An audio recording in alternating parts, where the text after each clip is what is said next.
Hello, hello, hello, everybody. It is so good to see all of your digital non-existent faces in the chat. Before we even get started, if you are in our Discord, I am so sorry. I fucked up on the counting channel. We were at 924, and I fucked it up. We were so close to 1,000. So a moment of silence, please.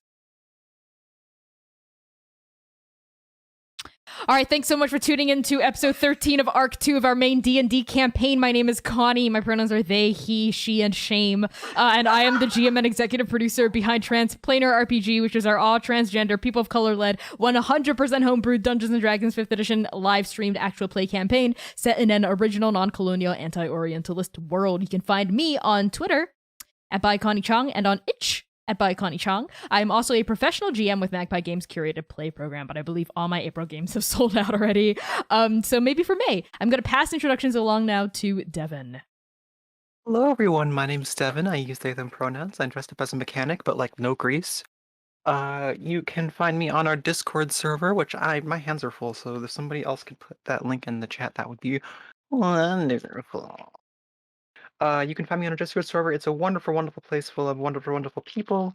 If you're not watching this live on Twitch and you're watching the replay on Twitch, maybe you can see the chat. I don't know. I hope you can see the chat. Oh my goodness. If you're watching this on YouTube, everyone say hi, YouTube. Hi, YouTube. Hi, YouTube. Everyone say fuck you, YouTube. Fuck you, YouTube. Then hopefully Connie will remember to put the link in the description. It's a wonderful, wonderful place. We just failed a counting bot. We're trying to get... I was going to say we're now trying to get to 1,000 because it's a nice milestone to get to, and we got really, really close, but I don't know if that can happen anymore. Anyway. Let's move on from that. Let's move on. Pass it on to Erica. Hi everybody, my name's Erica, she, her pronouns, and I am playing the Viagator, part V, part alligator. I am so excited to have this brand new character sheet just for hopefully this episode. Anyway, you can find me on all my social media at Erica Newgirl. I am a Twitch streamer. I do that full time. I just passed 1,000 followers. Hi! Hey! Pog Frog in the chat for Erica. Woo! The Pog, like it's like a snake now, right? PogChamp is like a snake or whatever. I don't know. Anyway, Pogs, it's Pogs. That's my life, and I'm sticking to it. I'm still emotionally unprepared from the counting channel massacre this afternoon, so I will pass it to Max while I grieve tremendously. I'm also legally obligated to mention Connie's failure, so here it is. In my intro. Hey, I'm Max. I go by they, them pronouns. I play our resident bird boy, Dewey Quirk, and you can find me doing my pride flag stuff on my Instagram at Stitchmonger. I'll pass it to C. Hey all, my name is C. I use they, them pronouns. I am a dancer, digital artist, and tabletop streamer. Maybe a variety streamer? I don't really know what to call myself. I do digital art online. I'm also playing horror games recently, as well as some normal, not super scary video games. As you can see, the digital art that I made especially for Erica literally 15 minutes before this episode started. You can catch me tomorrow at 2 p.m. Central Standard Time doing more art like that specifically for Erica. Maybe not. I don't know what I'll be doing on stream tomorrow, but I will be drawing. And you can catch me at 2 p.m. Central Standard Time at pi_sharp and other places on the internet at pi_sharp_art. And with that, Connie, tell us more about stuff. Absolutely. So as a reminder, we've changed our schedule. So the only thing we stream is this. Every Saturday at 3 p.m. U.S. Central Time, our weekly D&D session Saturdays. So we would greatly appreciate, as always, your support in this adjustment by continuing to tune in on Saturdays, telling your friends about us, tweeting about us, subbing to us, cheering for us, etc. Every single bit helps. Even if it's not a monetary contribution, social media boosts, likes, engagement actually really help the algorithm and help other folks find us. So thank you for sharing us. And with that, I'm going to pass things along to C. Oh, thank God I had my Discord up. Don't forget to check out our promo partners. You know us, but we also love other people, other trans, queer, and BIMPOC-led streams, pods, and projects by using the ! promo partners at command in chat on any point. Also, our merch store is always available. I swear to fucking God. This is like the 4th time in a row I've been like, I'm going to put stuff up this week, but I didn't. Well, Surprise, surprise. Use the merch command to see all of the empty space on our Redbubble that I haven't put anything up in yet. And with that, Erica, will you do our donor and sub thanks little thing? Yay! Yeah, yay. We love to thank people here who, sub to the channel, gift sub, resub, donate, and cheered. And from last week's episode, those people were Rika Honda, D and Daddy Issues, and Scruffusus. Thank you for your generous contributions. We really appreciate it. And as you can see on our overlay, we have a 25 sub goal. At 5 subs, that grants the party a point of collective inspiration. At 15 subs, that grants an auto crit that anyone, including the GM, can use. And if we hit 25 subs, that triggers a PC backstory flashback. Max, can you please tell us what's happening in this campaign? I would love to. As a reminder, you can always get to our recap document, which has brief summaries of everything that's happened, by using the exclamation point recap command in the chat, or going to bit.ly/transrecap. I'm amused by whatever Connie's doing. If you don't want to go there right now, let me tell you what happened last time. The team arrives back in Shadecap, where they first borrowed Mosscrawler to find the derelict Death Derby, the big all-terrain combat race that ends at the Raven's Eye where the team's going. We regroup with the Bonebreakers and plan to combine forces and split the reward. Oka does some spy/shark dentist work to scope out the competition, which includes a rig pulled by Bulettes that's favored to win. The folks we're planning on teaming up with have a chariot pulled by 2 crocodiles. While Dewey and Manaya are making it more seaworthy, Oka harasses the head honcho into demonstrating their secret wand, which transforms one of the alligators into a huge T-Rex. Oka panics and grabs the wand to change it back, accidentally turning multiple bystanders into alligators, including our good friend Vinox Scherzo. But there's no time to fix it. It's race time. Let's go. Thank you so much for that, Max. And with that, let's move on to Devin for the title of this episode. Of course. So as always, our episode titles come from trans, queer, and or queer and or LGBTQ otherized, LGBTQIA plus authors, artists, and lyricists. And following in that, I had a whole spiel. Anyway, the title of today's episode, which is Arc 2, Episode 13, is from Poems and Fragments by Sappho, translated by Josephine Balmer. The full verse reads, "Love makes me tremble yet again, sapping all the strength from my limbs. Bittersweet, undefeated creature, against you there is no defense." Wonderful. Thank you so much, Devin. And now moving on to the session itself, some content warnings for our campaign. And this episode especially may include guns, giant spiders, giant snakes, addiction, memory loss, body horror, gore, fantasy violence, death of loved ones, emotional trauma and baggage, self-destructive behavior, bloodletting, cults and cult-like behavior, anxiety and panic attacks described in detail, poverty and classism, a refugee crisis, natural disasters, and economic injustice. As a reminder, you can access these content warnings at any time during the campaign using !CW. I think the only content warning that's missing right now is guns, but I don't think it will be relevant after the very beginning of this episode, because it's starting off the race with a gunshot, just so y'all know and are aware. Okay, so with that out of the way, ooh la la, let's begin. Dun dun dun dun dun dun. Lovers, risk takers, and vagabonds of the championship of Nabal. My name is Neela Gaushwoon, and I am reporting live from the village of Shadecap in the Court of Ravens, where the derelict Death Derby is about to begin. Neela, why don't you tell us who the favorites to win this treacherous race through the Paluto Weald are? Certainly, Stalker. First up, we have the Slitherers, a quartet of siblings whose eldest sister is a giant snake. Laboratory accident, very tragic, but it has made the 4 of them dangerous competitors, as the snake is fast over land and water. Next up, we have... Oh, hold on, Neela. There seems to be some commotion on the shore. And the crystal eyeball that's floating in front of these 2 commentators swivels, focusing its glowing iris upon the pond in the center of the village of Shadecap, where there is a massive roar roar as a T-Rex balloons up, seemingly out of nowhere nearby a smaller rig, its huge tail threatening to smash nearby racers and their rigs into smithereens.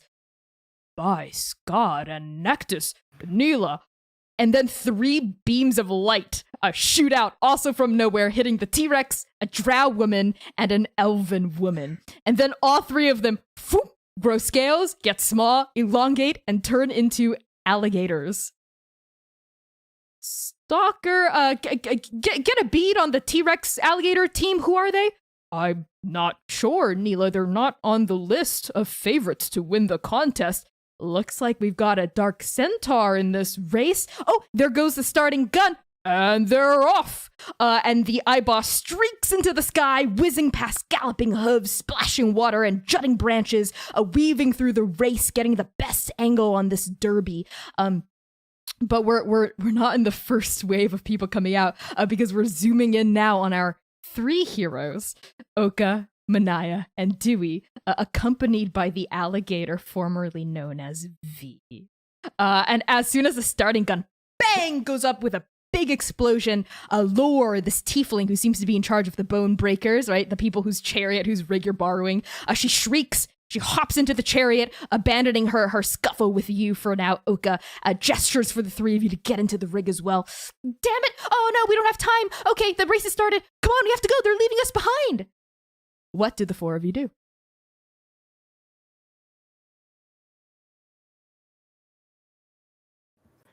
Oh fuck. Oh fuck. Oh fuck. Oh fuck. V, can you understand me? V, are you still in there?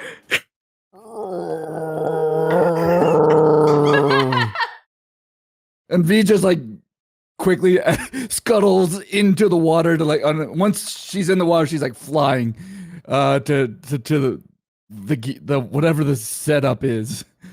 Right. So y'all are all sort of, the starting line is sort of like on the shore of this pond, which feeds into the Black Tongue River. And at this point, everyone is shot, ahead of you. Everyone's like gone off. There's like a huge like explosion of mud, like spattering into the air, like water splashing as all these rigs and drawn by their various animals like get into the pond and begin like swimming toward where the pond meets the tributary, meets the black tongue. And Lore is quickly gesturing, says, "Oh, well, hey, scrum! Get a harness over that elf alligator lady. Come on, we need her. Maybe she can pull us along too." And V, you feel little goblin hands like getting all over your scales, little goblin feet perching on your back as someone tries to wrangle a harness over you. Are you resisting? No, I'm all like, do alligators wag their tail? I should have done research. Oh They my sort of, god! like, But they I'm slither. just, yeah, I'm just like hyped. I'm like, let's go. Okay, why don't you roll? Why don't you roll sleight of hand as an alligator with your new alligator stats to see how quickly you can help Scrum get the harness on, to see like what your starting position is in the race. Why do you make me roll sleight of hand when I'm no longer V? I know. It's an 8. I would have been like a 17 or 18. Okay, so you have 2 points of personal inspiration and there are 2 points of collective inspiration. Would you like to use any of them? Sure, I'll use a personal inspiration. Make that re-roll, and I've got a big fluffy D20. Oh my god. From no, my birthday. That was even worse. I'll go with the 8. Okay. That's so sad. Okay, I think what this means, unless anyone would like to intervene to try to help, means y'all are gonna lag pretty far behind. Some of you got Right some out the animal gate. handling? I think Oka's probably the closest, and they're like shrieking, like, I'm so sorry, I swear to God, I'm gonna give you all of my gold for the next 2 weeks, okay? Any gold is yours, I'm so sorry. And they are trying to help put on the harness, I think. Okay, that sounds like you're pleading pathetically. So to help, and I was role playing whilst also helping. I know, but based on how you're helping, I'm gonna make you, Oka, roll a persuasion check to help. Because how you're helping is you're basically telling V that you're gonna give her all your gold. So what'd you get? A 0. A -2. A 2 with a negative, a fucking 0, Connie. I got a fucking 0. I rolled a 0. Would you like Can to we go use back a to point the of save point? back to this? We're Is this- out is of this- saves, okay? Is this for real, like out of character? Do you want to hit rewind for a bit? Oh, okay. Okay. I thought this was like a safety note. Okay, but no. So Oka, you can use a point of collective inspiration if you would like. I feel rather dismal. I think Oka maybe is just fucking panicking so hard that they are. I rolled a 0. What do you want from me? This is you did this. I think what this means is a V-legator. You feel little goblin Wait, hands. hold on. Devin has something to say. Go ahead. Resolve this. Just let me action. finish resolving this. So you feel the little goblin hands on it, like wrestling the harness over your body. Then you like hear like through like because you're like coming in and out of the water. You hear Oka go, "I'm so sorry. There's gold, I promise." As like they're like trying to like help wrestle it on, but I think it's just agitating you even more. And at this point, Manaya, what do you do? As you see like even like the stragglers, you see like a big slow hippo. Like going past you guys. Like you are like the last people on this shore. What do you do? Manaya, I think, sees this, and she's on the boat right now, on the chariot or whatever. So I think she looks over and she's like,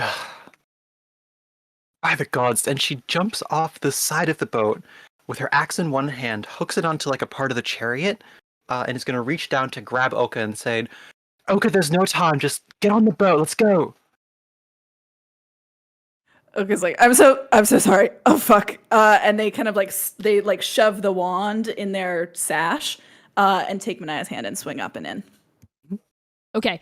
So the three of you hop into the chariot. I'm assuming you're also going, Dewey? Yeah. I don't actually think Dewey saw V get turned into an alligator because the boat lifted up as the T-Rex grew, and then slammed back down. So as far as so Dewey's like, where's V? You see a little tie on this alligator. Is that is this be canon V, or do you still have a little bit of your? You said you had your vest. Oh yeah, on.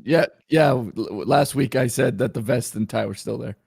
Yeah. So you see an extra alligator, and you see Oka talking to it like it's V. Yes, Manaya. Maybe Dewey's on like the back of the boat trying to repair something.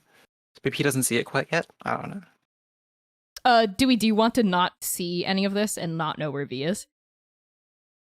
I figure we'll have to resolve it eventually. Yeah. Okay, cool. Yeah, sounds good. So you can sort of intuit what has happened, given the fact that someone else has turned into an alligator, and that this huge T-Rex has shrunk down, right? Like from its former T-Rex form. So with that, Manaya, are you still outside of the boat, or have you hopped back in as Scrum is like, "Giddy up! Come on, Allie! Come on, Gator! Come on, V, I guess." And as this goblin's trying to like work the three of you. Yeah, as soon as Oka takes Manaya's hand, she's gonna swing them up and then swing back up herself. And just, yeah, any preparation that we can do to get this thing moving. Sounds good. Okay, as soon as you swing back on, you see like a huge snail, like drawing like another rig, and they're like ahead of you, and the snail gets in the water and gets really fast for no reason. So you're literally dead last, and you can like hear the two commentators going, "Oof. Well, I guess that wasn't a dark center after all, Neela. Just a fluke." As your three alligators plow into the water, like waves come up as their scales like dip underneath the surface, and the chariot after it sloughs through the mud a little, and then floats along the top of this pond, and V, Allie, and Gator, the three of you, take off. So y'all are dead last currently, and you're like coming out of this pond, like the huge like mushrooms of shade cap, like being like going closer, like farther and farther into the distance. The closest person ahead of you is the snail, and they're a couple like dozen feet ahead at this point because the snail's going very fast through the water. What's the game plan here? How do you plan to catch up before you hit the black tongue? What did the four of you do? Yeah. Dewey's going to try and rig up his crossbow with a bolt that has like a piece of scrap metal it's kind of spiky, kind of like a grappling hook, and then attach rope to the back of it and try and get a hold of that snail up there. Is that a weapon? Do you make an attack roll with it? I don't know. Is it an improvised weapon? Okay, yeah, I'll say that. Why don't you roll plus Dex? Do you have proficiency with improvised weapons? Because if No. not, don't add your proficiency modifier. That's an 11. An 11. Okay. So Yossi like doing like MacGyver, like a grappling, like a hook that he can fire out of this crossbow and this rope, and it fires off. And I think the propulsion of it like rockets you backward a little as your back like hits the main mast. You're bracing against it, and then we follow like the trajectory of this grappling hook as it like flies through the air, like the rope like rippling out behind it, and then it lodges into the back of the boat that the snail was pulling along. And then like all of you sort of feel like a bit of inertia, and then like boom as you get like pulled along forward. But the snail seems to be struggling to pull both its own boat and all of you. So at this rate, you've hitched a nice ride along the snail, but what you've accomplished is you slow down the snail, even though you've sped up a little bit, and you're still not quite bridging the gap. Yes, Manaya? At this, Manaya sees this, maybe sees the arrow whiz past, and she turns back and goes, "You're genius!" And she grabs the end of the rope, like wraps it around her hand so we can, and wraps it around the base of the mast, and then is gonna start pulling the ropes to just like get us going that much faster, and maybe like launch us past the I don't know. Yeah, okay, make an athletics check. She's so strong. Could I assist with that? Are you also going to be pulling on the rope? Yeah, I think Oka would see Manaya start to do that and help. Sounds good. So make that with advantage, Manaya, if you see if you crit.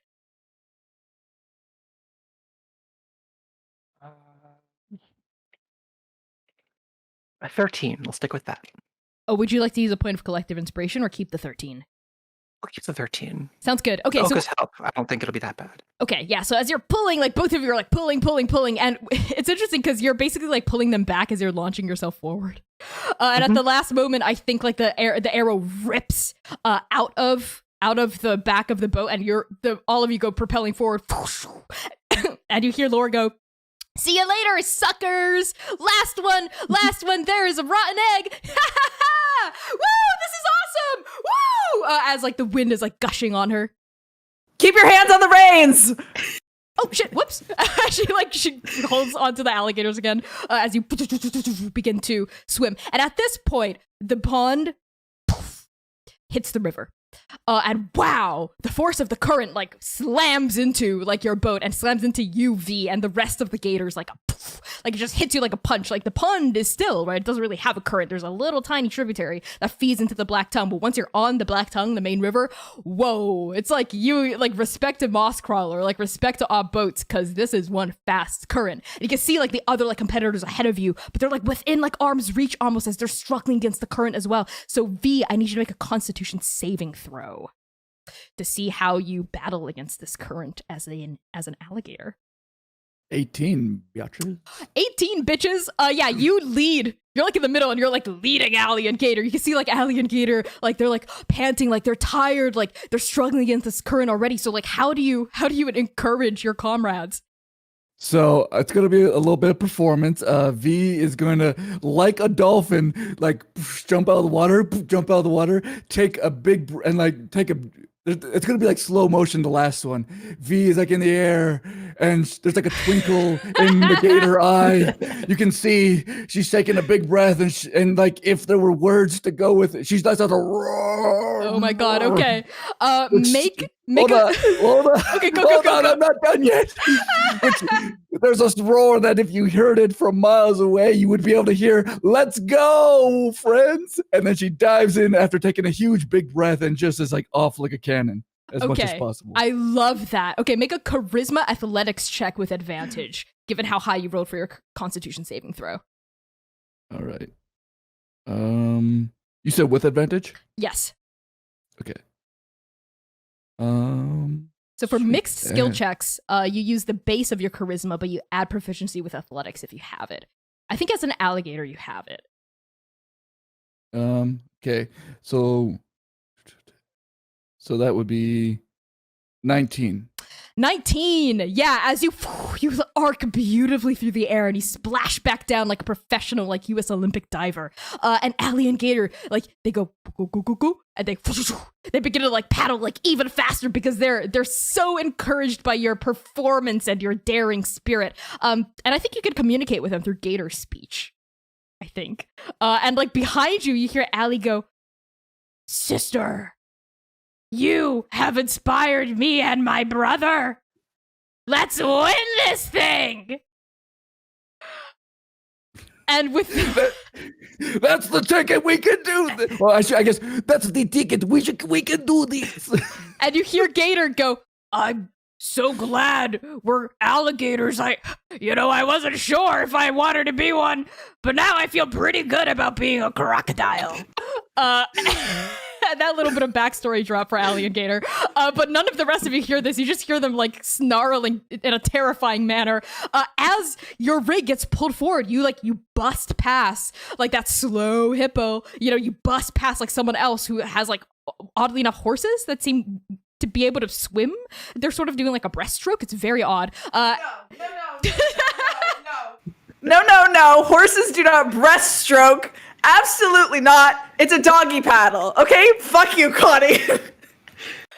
Okay, I can see. Looks like an X card from C, our farm boy. So yeah, I'm gonna X card that and say the horses are breaststroking, but they're doggy paddling through the water in a very admirable fashion, and they're going snarfing and neighing against their reins. And you're beginning to catch up to like the rest of everyone. You've beaten the stragglers, and you're now at the back of the pack of everyone else, right? You're now like solidly below average. And as you're like, as you're fighting. Sorry, solidly below average. Good job, D&D parties. Below average. And as you're fighting against the current, all of you hear Lore go, wait, we should go off there. We should go off to the west. There's a shortcut. Remember, the fastest way from A to B is a straight line. Come on. As she begins to tug on your reins, V, like pulling you away from like the rest of the crowd and off toward like the shore. Like on the other side of the bank. How do the four of you respond? Do I see anything? All of you make a perception check if you would like. V, why don't you do so with disadvantage because you're also pulling something and you're swimming and you're going in and out of the water. Oh, you just canceled the 15 net. for me. 16 for me. V, what was that? I had a nat 20, but now it's a 7. Oh, that's so sad. And Dewey? 12. Okay, all of you sort of got like middling to okay rolls. So I would say all of you see like it's not a shore actually. As you look closer, it seems to be like an offshoot of the river, almost like a little creek that seems to go down like a kind of gentle slope. You can sort of see like a little bit of like rushing water going that way, and like trees that are twisted. The interesting thing about these trees, Manaya and Oka, the two of you notice on the shore that Laura's trying to like get y'all toward, is they're sort of like bulbous, and they've got these like fruits that seem to like pulsate a little, and all of them are kind of like reddish. It's a little bit more dangerous, but it's faster, I promise. And based on your understanding of geography, all of you know that, yeah, that's the direction of the Raven's Eye. Like the black tongue, if we keep it, like it'll go around, in a more roundabout way. But this is a straight shot, and might allow you to like jump because you're at the back of the pack. Like if you take this shortcut, you might be able to jump to the front. What did the four of you do? Are we going to make it? Like, are we on a trajectory to get there? Yes, you are. Okay. Let's do it. Right. And as all of you like turn like from like an aerial view, like we see this like crystal eyeball like floating and like following, and we hear like the commentator's voice go, what's this? It looks like our dark centaur has decided to shirk the middle path. And like we follow as we see like a tiny little rig like peel away from like the main group of like people going up this river and toward a creek, and we hear like another commentator's voice go, the other stalker go, that will certainly take them directly to the finish line, but hold on, that's the Boiling Creek. And that's what we get as we go off of the river and we go down into this creek. And it's sort of like It's like a Disney like theme ride almost. Like we see like animals like on the shore. Like you just see their like bare forms as the 3 alligators like tear down this river, this little creek, and we see these like pulsating like. They look like fruits, maybe, or like flower bulbs, like on either side of the shore, like. And as you pass, you see them like shudder almost. And then, as you skim by, a couple of them explode. And I need all of you to make a, let's see, dexterity saving throw. Nat 20. A nat 20 from our alligator V. How about the rest of you? 14. 12. 14, 10. 12, 10. Okay. Dewey, Oka, and Manaya. The 3 of you are going to take, let's see. I wish I could roll my huge big d20, but it's not the right die.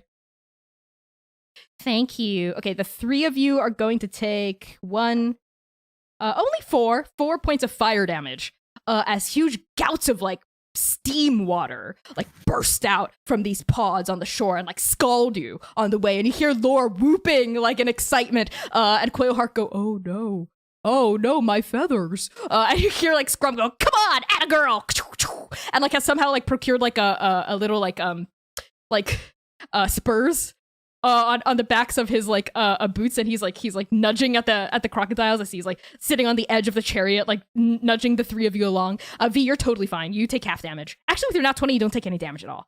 You're able to like duck under the water just at the right moment. But as all of you continue to like go down this creek, like it's like super like bumpy, like the chariot like flies out of the air and then splashes back down, and then flies out of the air and splashes back down. V, it's starting to get a little hot. Starting to get kind of warm in the water. A little hot. And the rest of you can feel it too, like sweat begins to bead on your foreheads, even though the Court of Ravens is cold, even this time of year, even in the middle of summer. What did the 4 of you do as it gets hotter and hotter? I think Manaya like goes to the edge of the boat and feels some of the spray of the water, feels that it's like getting warmer. And goes to Lore and says, Lore, the water's getting warmer. The alligators can't take it. We need to get them to be birds or something. Something that doesn't have to be in the water. Yeah, well, I don't have my wand that I stole. I mean, bought from someone that I killed. I mean, kidnapped. Who has it? I have it. But I don't know how much longer it's going to work. I also don't know how to work it. Okay, What if... I have an idea.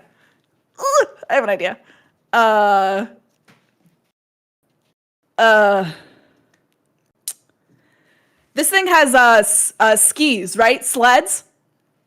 What if we turn the water to ice, like, and skate on it? How? How? Oka just kind of whittles the wand around. So, Oka, why don't you make an Arcana check on the wand as you propose the solution?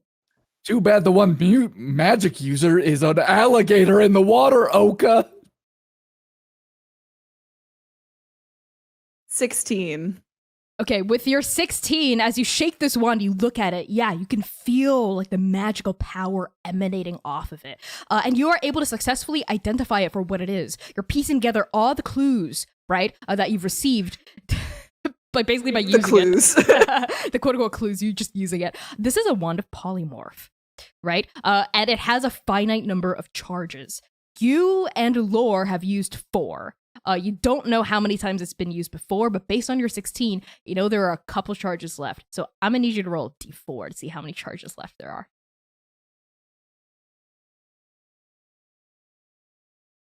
Fuck, it was a 1. What's your intelligence modifier? Surprise, surprise, +3. There are 4 charges left. As you look at this wand. Okay. So with that action, y'all have successfully identified the wand, and Oka, you've put forth the kind of ridiculous idea of like freezing over this boiling creek. V, it's getting hot. It's getting really hot. I need you to make another Constitution saving throw. I'm gonna use my last personal inspiration. and roll the exact same thing. Yikes. 8. We have 2 collective inspiration if you would like to use one. Mm, No? You want to save it? no, I'll take. Yeah, I'll take You'll it. take it? I'll Okay. take whatever my punishment is. Oof. Okay, that's 10 points of fire damage. As your scales like vibrate with heat and like this like hotness is starting to like scorch. You can feel like your eyeballs like stinging. Like you can feel like Allie and Gator next to you. They're also like crying out in like Gator tongue, being like, "Oh, this is too much. Ah, sister, what do we do? It's too much for us to handle." Okay, using my Hunter's Bane, what is a very strong flying monster? Oh my god. Okay. So what? Or just like something that is like Pegasus's maybe, or something like that's strong and can fly. Pegasi would do the trick for sure. A rock. ROC is the strongest flying monster, but they're pretty mythological and they're gigantic. They are very, very, very big, which could also mean We like are- bad news. Considering So we're surrounded by trees and shit. Okay, more aerodynamic. And anything, well, I feel like Pegasi would probably be the smallest we'd want to go, I would say. Okay. Oka will kind of like get up next to, I feel so bad, I forget our little goblin's name. Scrum. Scrum. Get up next to Scrum and do like a little twiddle with the wand and go, Pegasus, Pegasus, Pegasus! And cast the 3 charges at the alligators. Saving 1 charge left. Okay, sounds good. Yep. V, are you resisting? No, I don't even recognize I'm halfway in the water. So all of a sudden I'm hit with the surprise realization that I'm transforming into a Pegasus. You've been struck by a ray of horsey. Erica, I just dropped you your new stat. So I should have drawn some more art. I didn't know. Not too late. So V, you feel your body begin to become taller. You feel your like legs like shoot out. Like your face stays about the same length, but instead of scales, like short fur, like white fur, like ripples out, and your eyes sort of like bulge out from like your scaled lids. Wings sprout from your back, huge and feathery, and your claws turn into hooves with their hard like ends, and your wings begin to flap in the water. And so do Allie and Gator, who let out a nay, and you hear Allie go, "I wasn't done being a crocodile," as they all like come out. So what's the play here, V? V is very happy about this as she begins to flap her wings and do like a majestic whinny.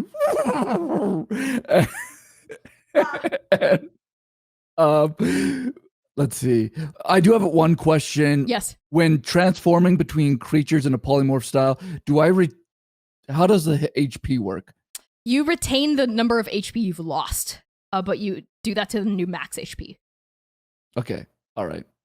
Sounds good. And yeah, I just I actually try to like probably fly higher than they actually want me to. I don't know if they want me to fly high into the sky, but that's where the whinny is the whinny of "I am a goddess" from episode 1. Wonderful. I love that callback. So are we trying to get V to fly above the tree line or underneath it? There are advantages and disadvantages to both. I think probably not, because otherwise the boat would swing and we'd be horizontal like this, I believe, as far as I can tell. So probably like under the tree line, like along the creek, you know, like kind of like they're running on water, but they're flying. That was my idea, at least. Oh, that's actually really cool. Why don't you take a point of inspiration for that? See, that's a really cool idea. Does that sound good to everyone? C gets inspiration for an idea, but Erica has 2 masterful feats of acting. Nothing.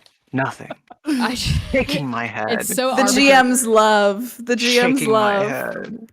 Anyway, okay, unless anyone has anything else to add, that's exactly what happens. So, V, I'm gonna need you to make an animal handling check to handle yourself as an animal to see how well you can stay afloat. Which stat is animal? Hold on. That is wisdom. Oh God. Oh God. Is there any inspiration left to take? There is 2 collective. I will use one of those. Sounds good. My gosh. And roll a 7. Okay, is anyone else trying to help? I feel like if Oka is up there and if Scrum is losing control of the reins, Oka would take them and shout at V to calm the fuck down, fly. Oh wow, my voice cracked. Whoops. That means the T's working. So Erica, why don't you roll that one more time? Oka's giving you another advantage. It's even worse. 7 is the highest I've rolled then. Manaya, Dewey, would the 2 of you like to help? Do we give guidance on how to fly? I don't know. I can't do anything here. I don't know what I could do at this point. All right, if we're out of ideas, then it's a 7.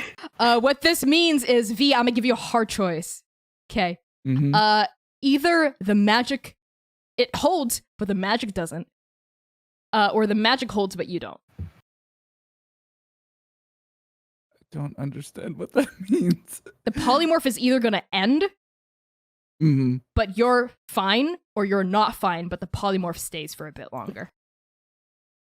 Well, let's go with I'm not fine then.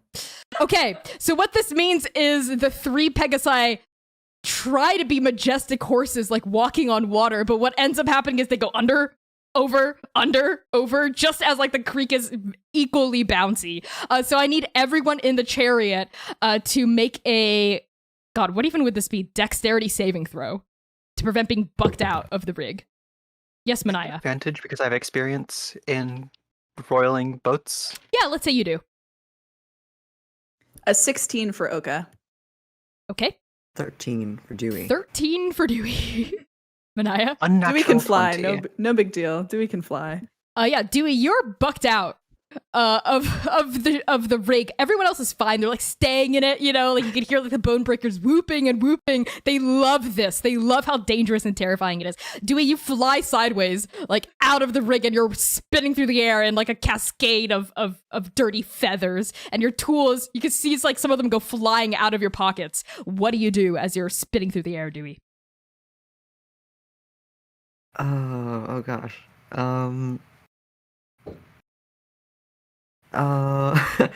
Do I have any rope left, or did I leave that with the grappling hook on board? I think we Do got you- the arrow back. Do you think that Manaya's nat 20 would be able to help Dewey, maybe? It was an unnatural 20. Oh, fair enough. Yeah, so you have your rope left, but let's say you see like a tool, you see 2 tools fly out. Like this is like bullet time, like Matrix, as you're like spinning through the air. What do you do, Dewey? I don't think my wingspan is enough to reach them. Also, his dexterity. I think Dewey wasn't expecting this at all. He was working on something and just gets tumbled right out of the boat. Just like lands on the bank somewhere. You know what, Max? I'm gonna give Dewey 1 point of inspiration for taking it like a champ. As you don't try to save your tools, right? Because you're so caught up in the moment, right? I think one of your tools like plops onto the bank with you. The other one falls into the river and begins to float away. So what tool did you lose?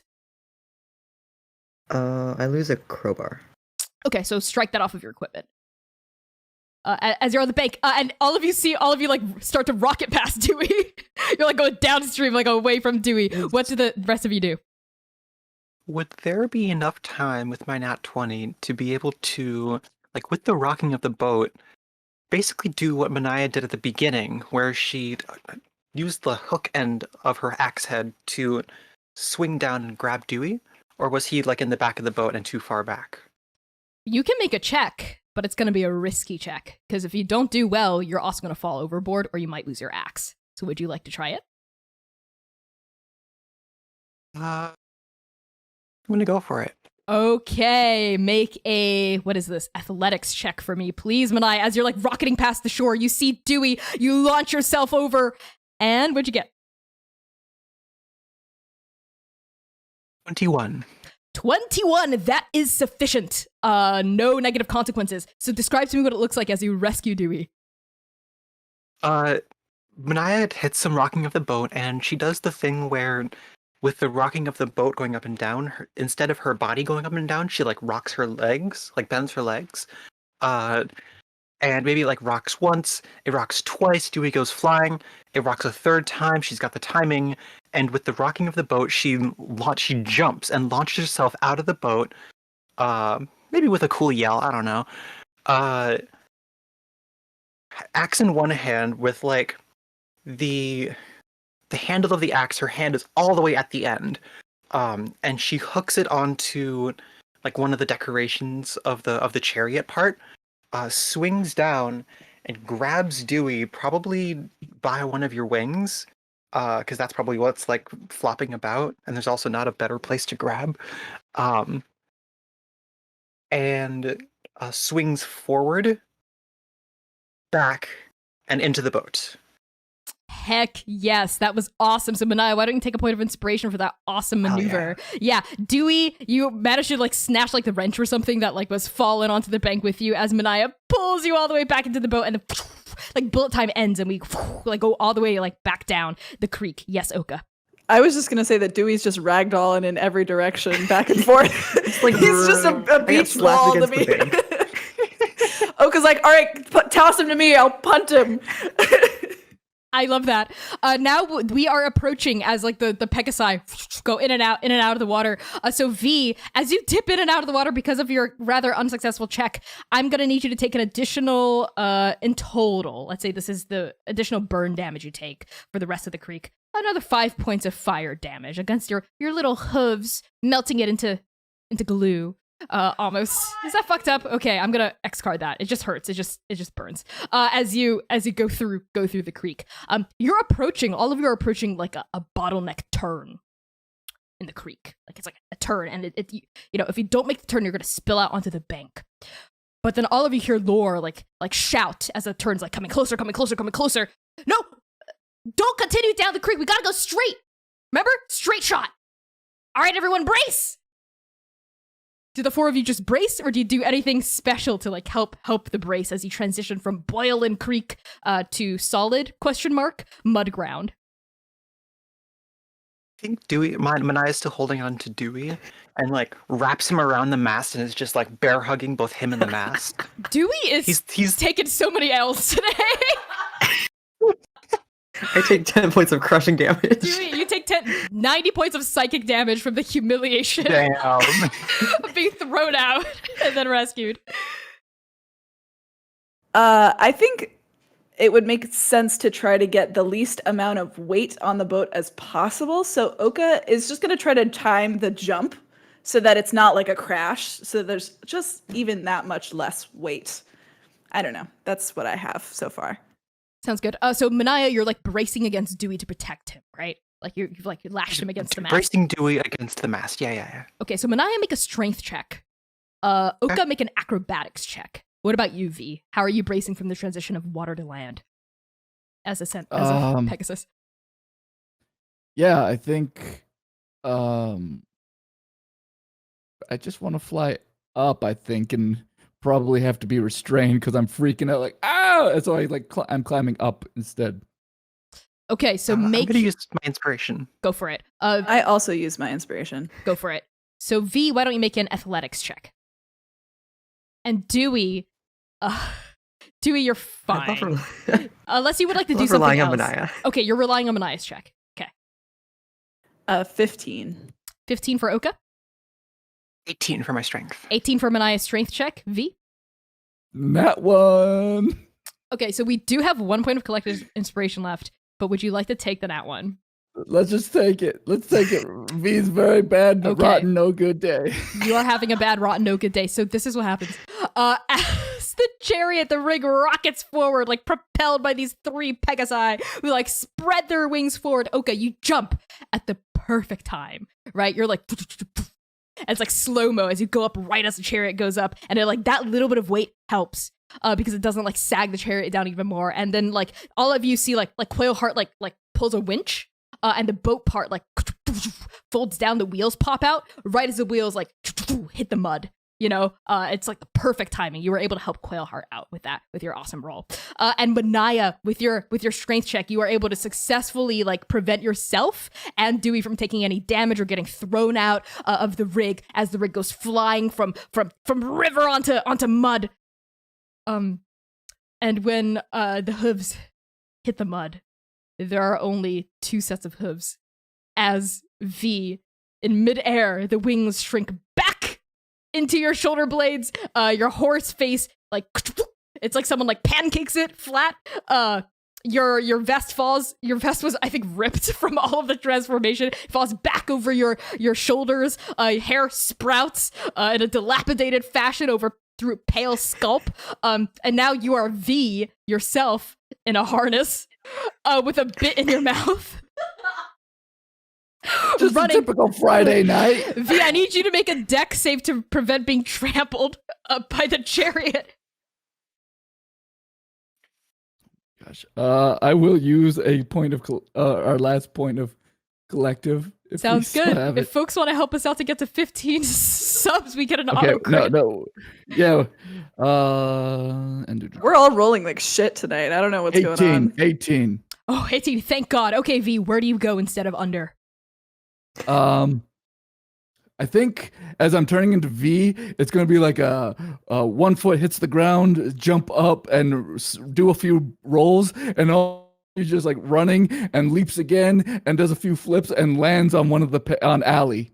You land on an alley. Okay, on Allie, the bit's still in your mouth. You like spit it out, or are you still wearing the harness? Once I'm on there, I just spit it out like, "Come on, Allie, we can do this. We can do this." Why do I not have V's accent today? I don't know. You've been gone for so long, V. Who are you anymore?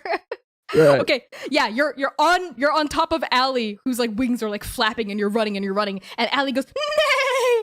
Oh, but you can't understand her anymore, V. So sad. How does that affect you?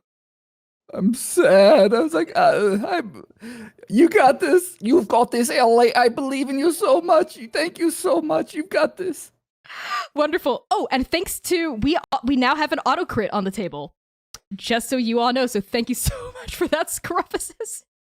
And as I think your hooves, you see like Allie and Gator's hooves like go like squelking through like the mud because we're back on swampy land, and they're Pegasi are not very well built for mud and muck. And Lore turns to you, Oka, and says, "Well, should we use the last charge on one of them?" No.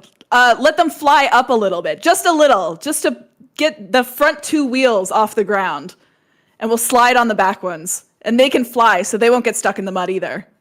All right, so who wants to roll animal handling to coax the Pegasi, and who wants to maybe like fix up the back of the rig to make sure it doesn't get stuck in the mud while it's going? I can roll animal handling. Sounds good. Who's going to be our mechanic? Who's going to fix up the rig?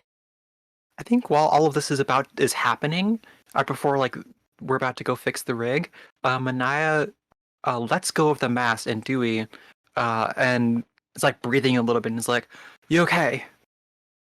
Dewey slumps to the ground, like still holding the mast. Thank you. You're so strong. Thank you. I try. Can you stand? Yeah. Right. all We good. need the sleds on the back for the wheels. Yeah, you got it. First, he takes the rope and ties like a makeshift harness around himself, then ties it to the chariot. So he Okay, doesn't go flying again. I like that. Why don't you take another point of inspiration for that idea to prevent you from Thanks, we'll need rocketing out of the rig? Okay, yeah, Manaya, why don't you take a point of inspiration for reaching out to Dewey? That was very sweet. Oh. And Erica, I'm gonna give everyone a point of inspiration. V, you get a point for your awesome acrobatic maneuvers, and Oka, you get a point for taking initiative on trying to wrangle the remaining Pegasi. So Dewey, as I'm assuming you're taking lead on trying to fix up the rig as our resident artificer. Okay. Yeah, seems like my territory. Awesome. So Oka, why don't you roll animal handling? Dewey, I need you to make a tool check. So roll proficiency plus your tools, plus dexterity, let's say. Could I have Good advantage hand or on the roll because V is on one of the Pegasus and should be assisting me, perhaps? And I have a connection with them now. Okay, only if V describe how you're assisting.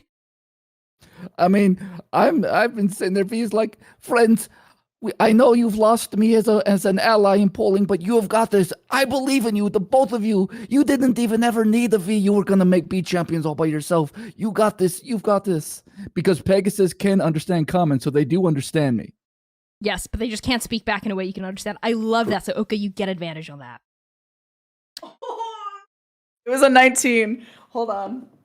It was a net 20, baby! 19 and 20. And let me add, I believe that is a 25 total. All right. Oh, wait, it's actually a 22. I do not have proficiency in animal handling, although I feel like I should. Okay, Oka, with your nat 20, 22. Holy smokes. I'm gonna let you decide. Basically, some shit's gonna be happening in this section too, especially as you look around. You see these big bushes begin to like loom, but you notice that the bushes begin to like shake a little. They begin to like move, almost like they're like alive or something. So they're 22. I will give you advantage on your next roll dealing with the bushes, right? Especially as they pertain to the animals, as well as you'll also be able to gift advantage to a party member of your choice. So I'll have you sit on that as we resolve Dewey's roll. What'd you get? 21.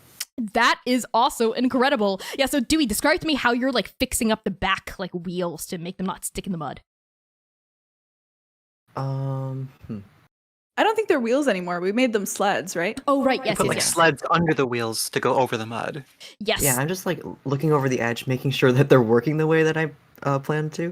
I think maybe what you see is like gunks of like mud get stuck in the slats between like the spokes of the wheels. You see them like getting stuck like inside the sled. So are you like shoving out the mud and like repairing it as it goes?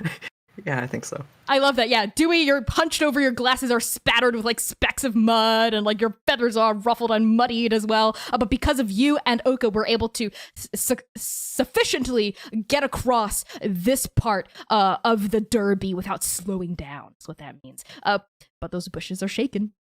Those bushes are quaking. And then a huge bush to all of your rights opens up. And you realize these aren't bushes at all. They're gigantic snapping turtles. As a neck shoots out, it was like camouflage, and it tries to chomp down on ya. So all of you, it's huge. It's like trying to take a bite out of all of you and the cart. So Oka, who are you gifting advantage to? Can we maybe pause here, maybe for our break, but also stream keeps freezing? Okay, yeah. Perhaps maybe we can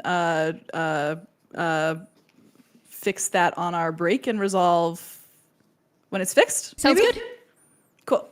Okay, yeah, as the snapping turtle like looms forward, its huge beak mouth like open, like we freeze frame on that, and everyone's like, oh, like surprised, shocked expressions as we cut to a commercial break from our sponsors here at the Championship of Nepal. So we will be back in 10 minutes to fix the stream freezing issues going on. Not exactly sure. I hope it doesn't affect the audio quality, because that would really suck. I don't think it does. It's just a video. Okay. Is what it sounds like freezing pretty consistently. Good to know. I took my, I'm watching on my phone. Well, let's troubleshoot this offline. So we'll be back in 10. Stick around. There's an updated fan art reel. There's a hidden gem in there. So I recommend that you watch that fan art reel to see what it is.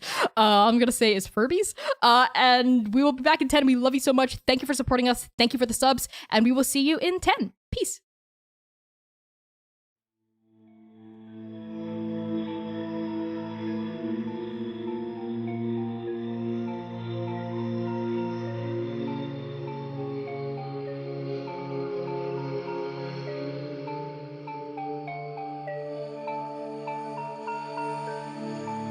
From a witch who was born of many gender.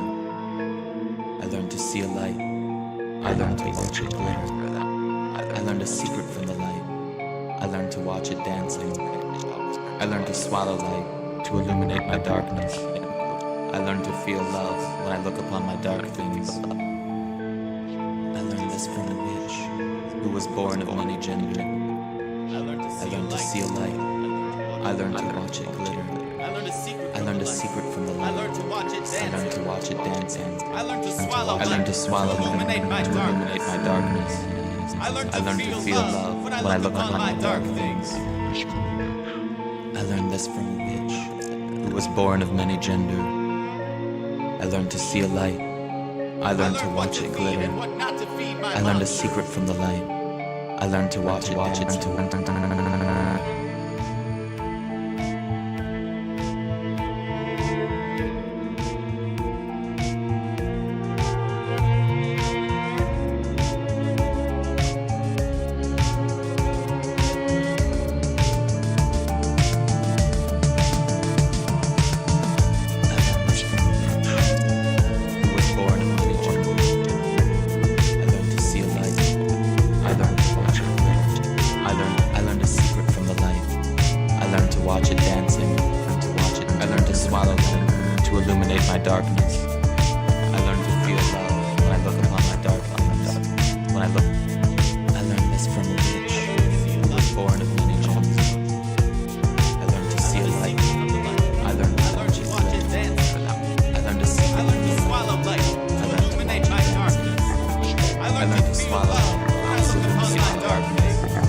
Tea.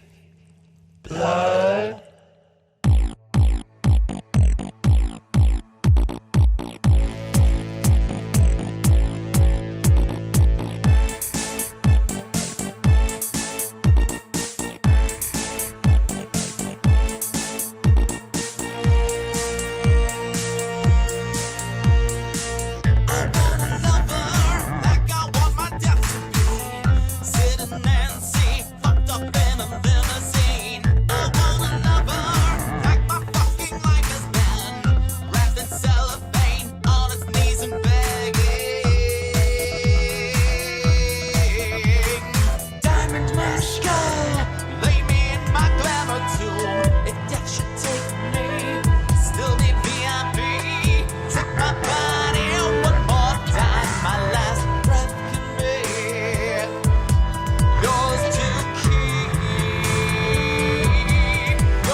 Hello, everybody. It's so good to see all of your non-existent digital faces in the chat. Welcome back to Arc 2, Episode 13 of our all-transgender POC-led D&D campaign. So we fixed our bitrate issues, I think. Let us know if it starts acting up again in chat, and I will fix it on the fly. Hopefully, it doesn't affect the audio too much. And I would also just like to clarify, Max, we love your Furbies. We love them so much. Give them a seat of honor in the fan art reel. We don't hate them at all. We love them so much. I just wanted to clarify that to show our love to Max, Neon Max. So with that out of the way, I'm gonna do some quick content warnings, just to remind you all about what to watch out for. So content warnings for this campaign and the session specifically may include guns, giant spiders, giant snakes, addiction, memory loss, body horror, gore, fantasy violence, death of loved ones, emotional trauma and baggage, self-destructive behavior, bloodletting, cults and cult-like behavior, anxiety and panic attacks described in detail, poverty and classism, a refugee crisis, natural disasters and economic injustice. Let us know if instant lag. It seems like there's still lag. Okay, maybe I turned down the bitrate too much. That could be causing the lag. So let me turn it back up to what we had before. Okay, let me know if that's better. So getting back into the middle of the campaign. I'm just gonna wait to get some confirmation from chat because I don't want to start if we're lagging. To see if turning up the bitrate helped a bit. Did you turn it up to what we had during the break? Yeah, I turned it up to 800, which is what we had at the break, which made it seem like it wasn't lagging as much. Maybe get a confirmation from chat to see how that bitrate's going. It looks pretty bad on my phone still. Video is lagging like crazy, but the sound is perfect. Okay, you know what? I'll take that. Let me just check.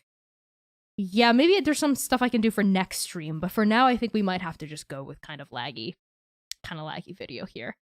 But it seems like the audio freezes too, so it's not like we're losing audio. Still lagging out. Okay, you know what? What do y'all think, cast? What should we do here? I think if the audio sounds good, that's the most important thing.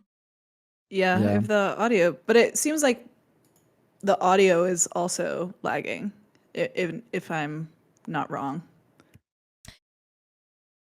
Yeah, it I'm seems like the getting general trouble. consensus. Sound is good. Okay, but the video is good. All right, so maybe just don't look at us. Like, do some dishes or something. Don't look at us. I don't want you to get eye strain.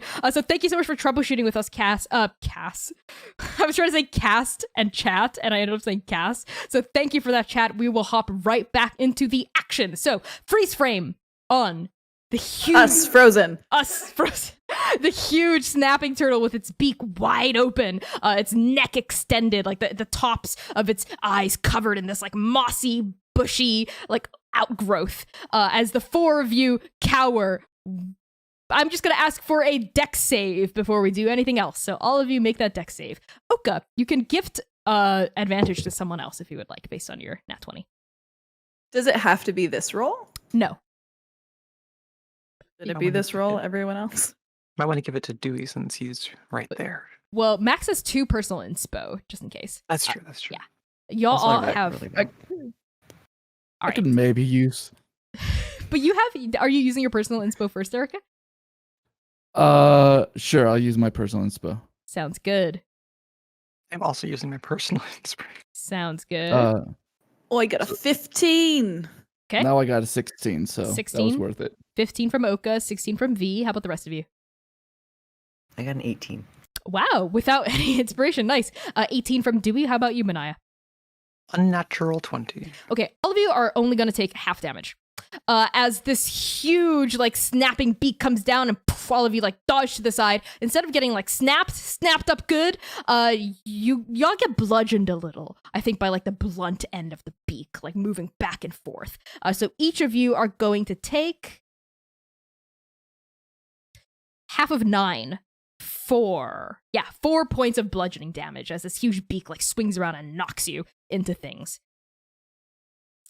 Oka and Manaya, actually Manaya and Dewey, the two of you got the highest rolls. So as this beak is coming down, it's chomping at the chariot. It seems to want to, like, destroy the chariot. So you two get a chance to react to try to, like, save your rig against this huge beak of the snapping turtle. What did the two of you do?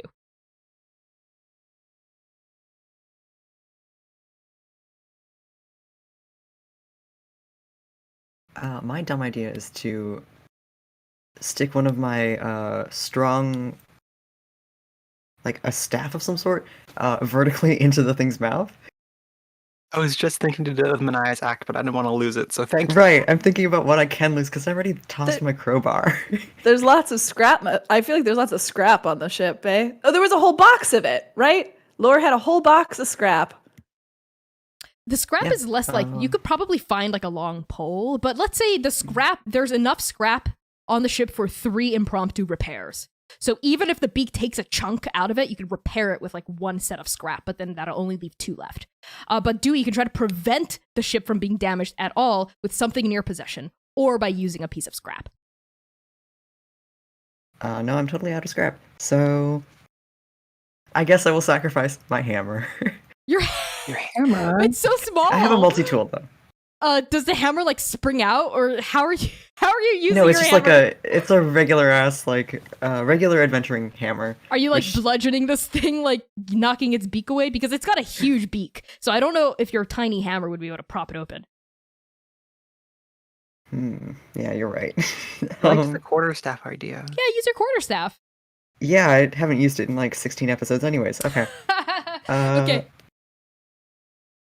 Yeah, I wait for it to open its mouth again and then I just shove it. Okay, Dewey, you Into the lodge mouth. your quarterstaff in and it's unable to like clamp down. It actually retracts and its huge head like swings from side to side. And as you go past it, like, you know, like the Pegasi galloping, you see it like your staff snap like a tinder stick, right? As like a matchstick as the beak chomps down on it, bits of wood go flying. But for now, you have saved the rig from being bitten by a giant snapping turtle. And as the 4 of you like rocket like through this like swampy, like muddy area, you hear Lord go, "Whoa, that was awesome, Dewey." We should get out of. Why did we choose this? Why did we choose this side? Straight This shot route. down. We're gonna be the Yeah, first ones there. I guess. I think Oka would now try to steer away from any fucking bushes, specifically, even if it's a little bit more windy. Make a survival check. As Oka is trying to like steer the Pegasi, V, are you still on Allie's back? I am. Actually, I think during that snap, maybe I tried to do like a little somersault onto the other fella, and Okay, I don't know. make an acrobatics check. yes. V. While you do that, Oka, what'd you get? 17. That is sufficient. Okay, you're like steering Allie and Gator with like V somersaulting from back to back away from these huge like bushes. And yeah, they all sort of rear up to reveal that they're like snapping turtles. And it's like a scene like necks come out, snap, and you veer to the side, and snap, you veer to the other side. And the 2 horses are nay, in like fear and excitement as their like wings are flapping and they're galloping. And Dewey, you're like scooping mud like out of the tire, like out of the wheel, and like out of the sled. Manaya, what are you doing while this is occurring? I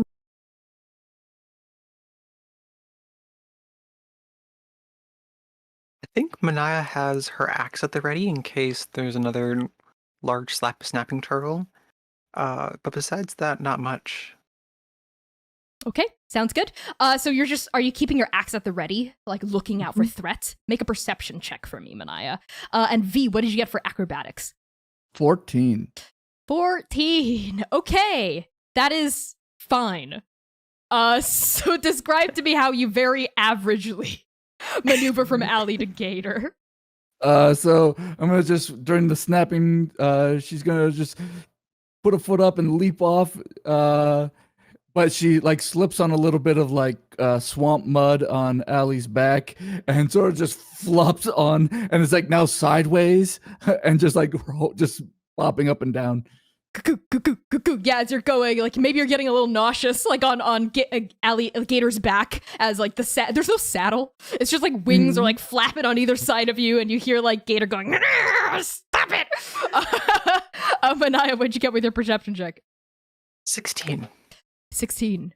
As like there's like one more like huge snapping beak, and Oka like veers it to the left, and then like steers the rig back to center. Manaya, your silver eyes glitter as you spot something in the near distance, sort of a straight shot down. If we're still going in a straight line, you see a huge bush like right down the middle, like in the middle of your path, and you see it begin to vibrate.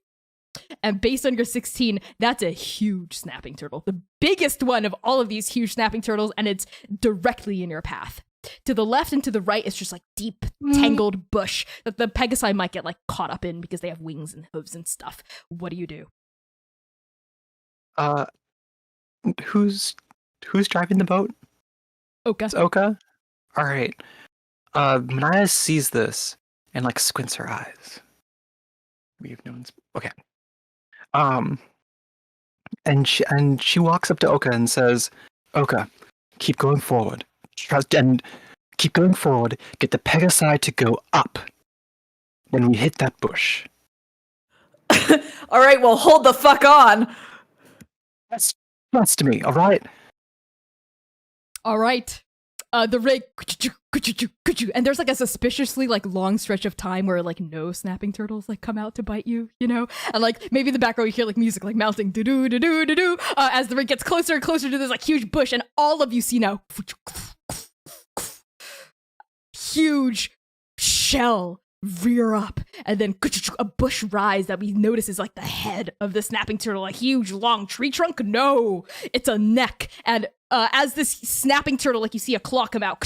What you thought was like trees to the right is a claw. What you thought was like a grove to the left is another claw, and then like mud and rocks like shower down as the snapping turtle rears up into the sky, like 5, 10, 15 feet into the air.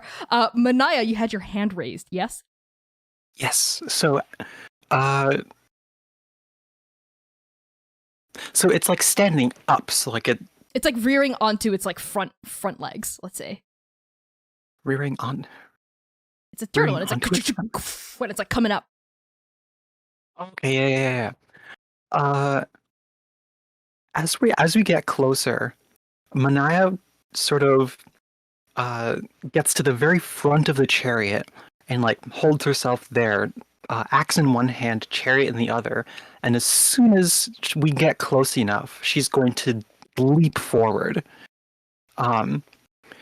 with her axe and try to smash this turtle's head down so we can go just over Up its shell. neck. Go like up Up the its top shell. of its head and like over the shell. Okay, so that's gonna require several checks to see if it's successful. So Oka, you can use your ally advantage if you would like in this situation, because I'm gonna ask you for a very high athletics check because this thing is strong. It's big. I was just gonna like use the nat 20 to make this happen. Sure, you can use the auto crit. Are you using the auto crit here, Manaya? Yeah. Okay, just wanted sounds to good. Auto make this crit happen. used. Hell yeah! So describe to me what it looks like. So basically, as I just described, she leaps off of the front of the chariot, probably again yelling, thanks, Max, and maybe does like a couple of spins in the air, just, for fun. And with the hammered, like blunt side of her axe, just like smashes this turtle's head down into the mud. Maybe like a little shockwave comes out, and I don't know, maybe some cracks form in the turtle's head. I don't know if it's like scaly, and maybe it happens like 3 times. Like you get one from like the chariot's point of view, and then we get one from like the side Right, point it's of like view. action And replay. like Ka-choo, ka-choo, yeah. ka-choo, boom! The head goes down. And the head goes down, creating like a clean ramp up to the shell. And Manaya, as soon as she hits this turtle shell and it's down into the mud, she turns back. And as the chariot approaches, she hooks her axe back onto the chariot and swings back up. I love it. I love that so much. Okay, yeah. So you can also take a point of inspiration for that, because that was an awesome idea with the nat 20. Heck yeah, Devin. Yeah. So as all of you like feel like a sense of like vertigo, like as the Pegasi like go up onto this like the hard flat top of this huge turtle's head, and you go up like it's a roller coaster, like you're going up the slope of its neck, and there's like a huge bump as you go over like where the shell begins, and now like the rig starts like sliding because the back of the shell is kind of slippery, You know, it feels a little wet, like slick with mud, even though there's like moss on the side. It's like sliding a little, like the hooves are like scrabbling against it, but the Pegasi are able to like stay balanced by flapping their wings. I mean, I hook onto the back of the rig and you soar up, just like avoiding, like as this neck like curls back around and this turtle tries to bite you as you're like soaring out of its range. But you feel like a huge gust of wind as this huge beak clamps down, like just inches away from where your foot was, and you like soar off, like carried by your axe on this rig. As you're flying across this turtle's back, Lore's whooping, like all the bone breakers are screaming and shouting. You know, Quail Heart. Okay, it's too. That's fucking awesome. Yeah, everyone's like celebrating. Even like the Pegasi look excited. A Quail Heart grabs you by the scruff, Dewey, and goes, ah! And it's just like shaking you back and forth. How are the rest of you like reacting to this amazing feat? Oka has like one hand on the reins and another is like, yeah! Just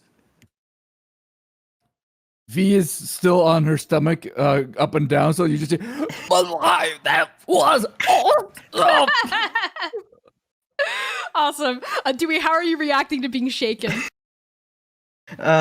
He's trying desperately to get out of Quillheart's grasp, and also trying to look ahead to see what's on the other side of this turtle. What's next? Yeah, exactly. Yeah. Quillheart's going, you and me, brother! You and me! Stop. Who? I don't know you. As he's shaking you. And then there's sort of like another, like, your all of your, like, guts, like, drop as, like, the shell, like, slopes down. And you go, like, whoop, like, over the tail.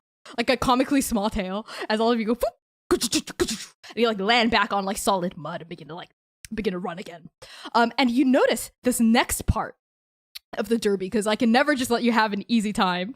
The ground gets a little harder, which is nice. The Pegasi like that a lot because their hooves find like purchase, even though there's like still like swamp, like grass and like trees and stuff still like shooting, like flittering past you in like a cavalcade of green. And then I need all of you to make a perception check. I swear to God. Yep.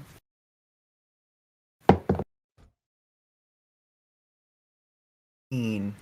16. 16 from Dewey. What'd you get, Oka? 7. 7 from Oka. Manaya? 24. 24 yes. From Manaya. That's my age now because my birthday was last week. V? 11. 11. Okay, Oka and V. The two of you just feel something shaking, let's say.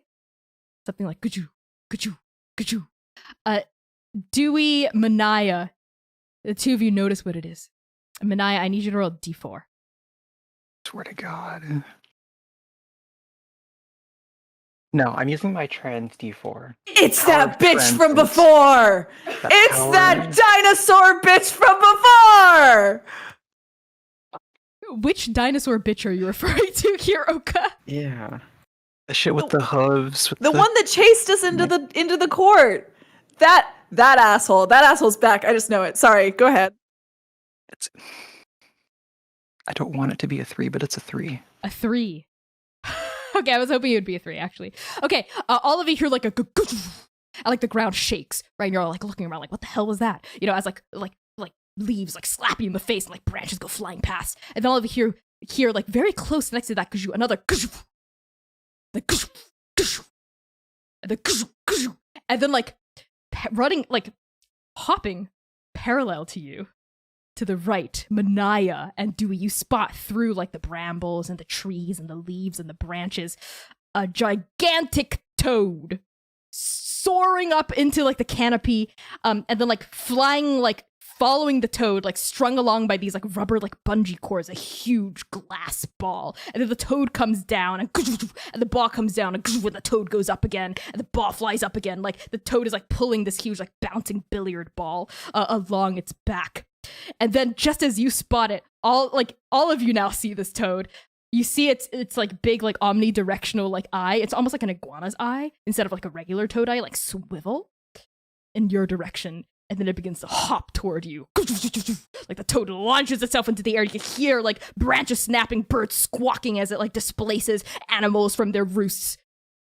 And then like a huge shadow falls over the rig as the toad is trying to land on you. So what do the four of you do?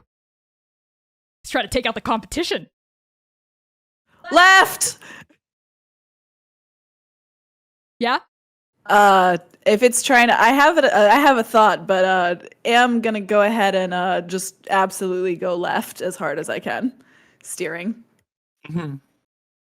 Sounds Didn't good. we put up like a mast? Yes, there is a mast. So it would get impaled? Okay, I don't know if the mast is sharp on top. I don't know if that was a decision you made, Tui. Because it's just sort of like a pole right now, right? Needs to be sharp, depending on how big and fast this thing is going, or if it would crush the mast. Yeah. It's Unclear as of yet. when it's unclear, we let the dice mediate. So are we, Oka, are you trying to get out of the way, or are you trying to maneuver the rig to pierce the toad? You freak. What's the play here, Oka? I don't want to pierce the frog. That sounds horrible. And it will also slow us down. I would be interested in perhaps if I can roll high enough, angling it so that the mast goes in the center between the ball and the toad, and it would basically crack it like a nut, like over our boat. You know what I mean? You want to crack the ball open? I don't want to crack the ball open. I want to get like the bungee cords basically to go over our thing so that it would be stuck basically on us. Oh, and then I want to cut the bungee cords. Okay, got it. That's gonna take a really high roll, because that is some finesse maneuvering. So I'm gonna make you roll sleight of hand to like move the Pegasi along to see if you can accomplish this. Before you do that though, yes, Manaya? I'd like to help with that. Okay, how are you helping? So I'm assuming Oka's like driving it in a specific direction, right? And not just Left. like going back and forth to try to. Okay. Manaya. So the bone breakers, Yeah, your three little minions, the bone breakers. So there's a goblin, an Aarakocra, and A tiefling lore. a tiefling. Okay, the tiefling would be the biggest. They're all Okay. kind of scrawny, just to make Well, sure. Well, Manaya's gonna grab whoever like looks the biggest and heaviest, probably the tiefling, Lore. and say, "You, trust me, right? Hang on, don't let go." And she's gonna book it to the left side of the boat, hook her axe on the side, and attempt to basically like pull the boat sideways to turn it more, like that scene in Moana. Okay, I love that, but I'm gonna hit pause for a second. Devin, you're clipping a little, like your gain's kind of Am I? high. Yeah, it sounds good when Is you're like it? away from the mic, but when you're close to the mic, it's like Interesting. brrr, a little. How is that? How does that sound? Can you A say little something? closer. Can you move the mic a bit closer? Okay. Yeah. How's that? Yeah, that's much better. Thank you. Okay. Okay, cool. Yes, Oka. Oh, I was gonna say let's just lean into that and let's just do a fucking donut. Like hard pull Yeah. on one side, like swing, you know. Or even maybe we don't have to do that wild thing where we're in the middle of them, but like if we then get behind them, I also have an idea for that. Or just Yeah. for them to land next to us. Yeah, whatever Oka wants to do, Manaya's gonna just try to help turn. Sounds good. Let's do a donut. Let's do a donut. So Oka, Before you do that, yeah, go ahead. Dewey's gonna rush up to the front of the boat because he doesn't want to be stuck in the back with the other dude, and also because it's scary. And he's gonna hand Oka like a little vial of something. He's gonna use enhance ability, and it's basically a 5-hour energy that kind of tastes like a wheatgrass shot. Oh my god. It's gonna boost your dex. How You're by gonna how have much? advantage on dex checks, and you don't take damage from falling 20 feet or less. For how long does that last? Concentration 1 hour. So you have to like keep it maintained, Dewey. As you hand this shot to Oka, you knock it back. Like fuck you, Toad. And then you see in like 6 dimensions, and everything's going very Yeah, you're slowly like, for you. it's like filtering past your eyes. Both their pupils go poof. Your eyes are just like Just gave completely you- black now because like your pupils have ballooned to the size of like nuts. And Oka, make a sleight of hand dex check with double advantage. So roll it 3 times and take the highest. Because Manaya and 19 for the first one, baby. Let's do this. Okay, I'll take the 19 and add sleight of hand. Yes, and Deer Dex. 19, 20, 21, 22. 22. Okay, with a 22, I mean, you did not hit the DC to break the bungee cord, because that would have been like a really high DC. But you do something that's second best. So tell me, Oka, what's second best? Second best would be to do a donut and get right next to it. And Oka, I think, is like the shadows coming down. Dewey puts something in Oka's hand. They knock it back. Their eyes go wide. They flip the entire fucking chariot around. Like the frog lands with the ball. Oka's culling edge comes out. It's all in bullet time. They hand the reins over to Scrum. They get up. They fucking leap off the thing, stick their culling edge into the ball, and they hold on and they climb like an ice pick. And they're gonna, maybe we do you need me to resolve anything before I do what I want to do next? Let's just allow you to do up until that point. Up until you get onto the ball. Okay, so you do a donut with this rig, and it swings around like it's a fucking like Audi or like a Mazda in like a Target parking lot, and like you hear like both of the Pegasus like go skirt as you're like burning glue against the ground, and the toad misses you by like a hair, and like the whole like ground like shakes, and you're all like rocked along as like the toad like bounces like, and it starts to launch itself into the air at like parallel to you, right as the huge glass ball hits, because it like comes just a moment like after the toad hits, and all of you see Oka like fly through the air like a tiny little drow angel, tiny little drow devil, and you like lodge your culling edge into the sphere. So in order to grab onto it, I need you to make a straight up strength check. See if you can pierce through it with your culling edge. Okay, sounds good. You're using your inspiration. We have... Oh, we don't have any left. Strength, you say? Yes. It was only an 11. Oh, yeah. And that drink doesn't give me anything, huh? It was an 11. Okay. Not for strength. So I'm going to give you... Okay. You lodge it in a little, but then you begin to, like, fall down. Like, you're, like, scraping, like, your culling edge is, like, in... It hasn't pierced through, but it's, like, pierced through, like, the first layer of the glass. This is, like, reinforced, like, tungsten, steel, glass, or something. And you begin to, like, all of you see, like, Oka, like, scrabbling and begin to fall down, like, down the side of this huge sloping sphere. What do the three of you do? V is going to see this and cast Dimension Door to on top of the sphere and try to grab Oka. V, I think it just works your magic. So what does it look like as you dimension door to the top of the sphere? So I'm like, I'm still, I see, Oka, and I become like a beam of light, and I'm just instantly on top of the ball, and V is all like, trying to be all balancing on the sphere and reach down and grab Oka.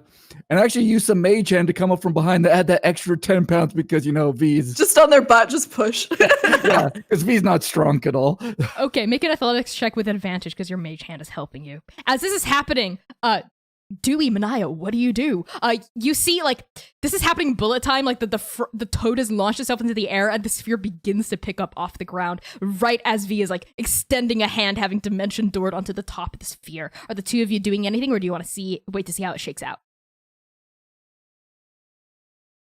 Dewey's certainly not prepared to drive this thing, and he doesn't know what's going on with... Scrum is driving, don't worry. I think Manaya and Lore are still like hanging off the boat as it's like coming back up from turning around. Yeah. So Okay. we can't do much. Sounds good. V, what did you get? 17. 17, that is sufficient. Your little mage hand pushes Oka's tush, and you grab onto Oka's hand and you pull them up. And Oka, you are lifted up to the top of the sphere as the sphere soars into the air. As it goes like flying through the air. So I need both V and Oka before you do anything else to make a dex save for me to see if you can stay on the sphere. 15 for Oka. Okay, what about you, V? You said it was a save, right? Dex save, exactly. So 10. Okay, Oka, you stay on with a 15 or not. I don't think it's...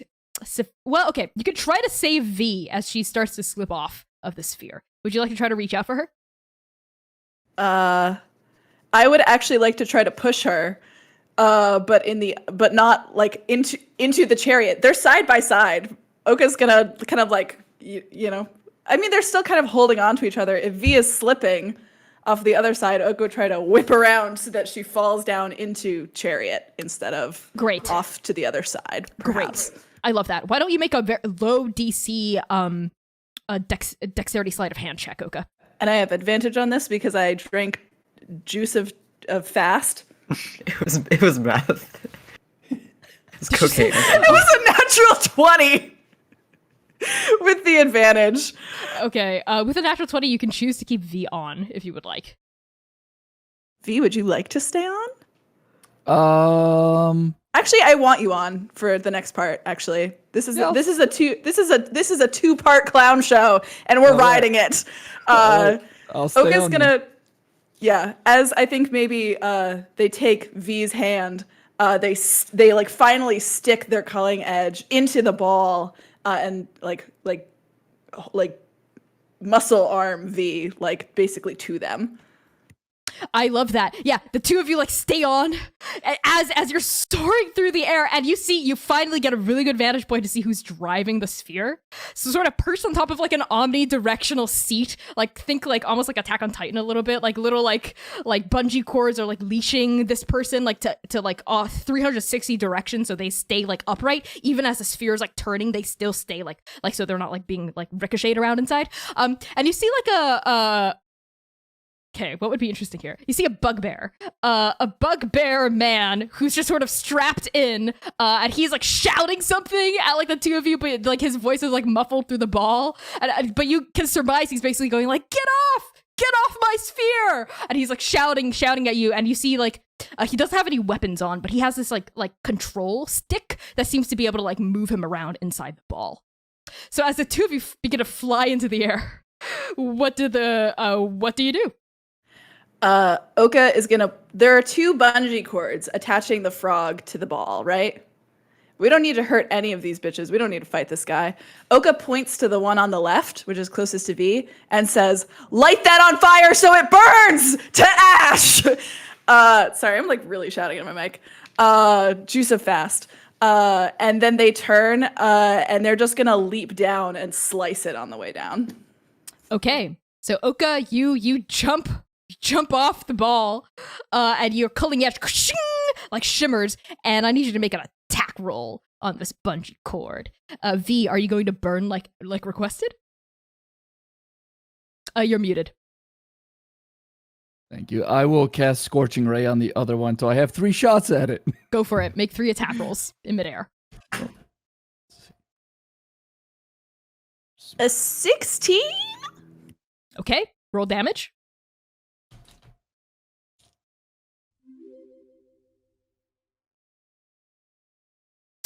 V, whenever you have your things, or Oka, whenever you have your damage, let me know. 18 points of damage. Oh, Wow. well, one of them is a nat 20, so... Okay. So that one definitely hits. And then the other one is a 13 and a 17. 13 does not hit, 17 does hit. So with your nat 20, why don't you roll double damage for that? And your 17 roll damage is normal. Okay.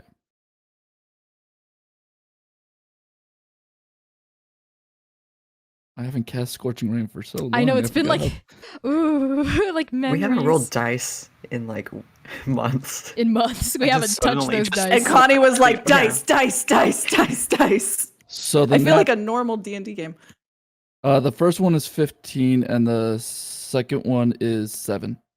Okay, both of the bungee cords are destroyed. So Oka, as you soar through the air, you slice through this like thick. It's not just like rubber band. It's like a thick cord, and it's like reinforced, and there's like some steel in there. But you just like cut through it like completely. And as you like fall back down, I need you to make a. Well, you don't take damage from falling because of your potion of speed. So you crash into the chariot, but you just bounce back up because you're on so much drugs, as you're just like, and you're totally fine. V, what does Scorching Ray look like? So yeah, I'm going ahead and just shoot 3 rays from my gloved hand, and all 3 just come out in a line. And we'll say that 2 of them are in line with the strap, and the other one just completely misses, and I'm just like burning as hot and as fast as I can. Yep. Are you trying to leap off as it crumbles to ash, or are you staying on that sphere? Yeah, as it starts to almost crack off, then V does a nice sideways flip and a twirl and a land in the chariot, hopefully. Okay. You're going to take some damage from falling at a certain height into the chariot. So is there anything you could do to prevent that damage? Or Manaya and Dewey, because the 2 of you are in there, do you want to try to cushion V's blow as she falls?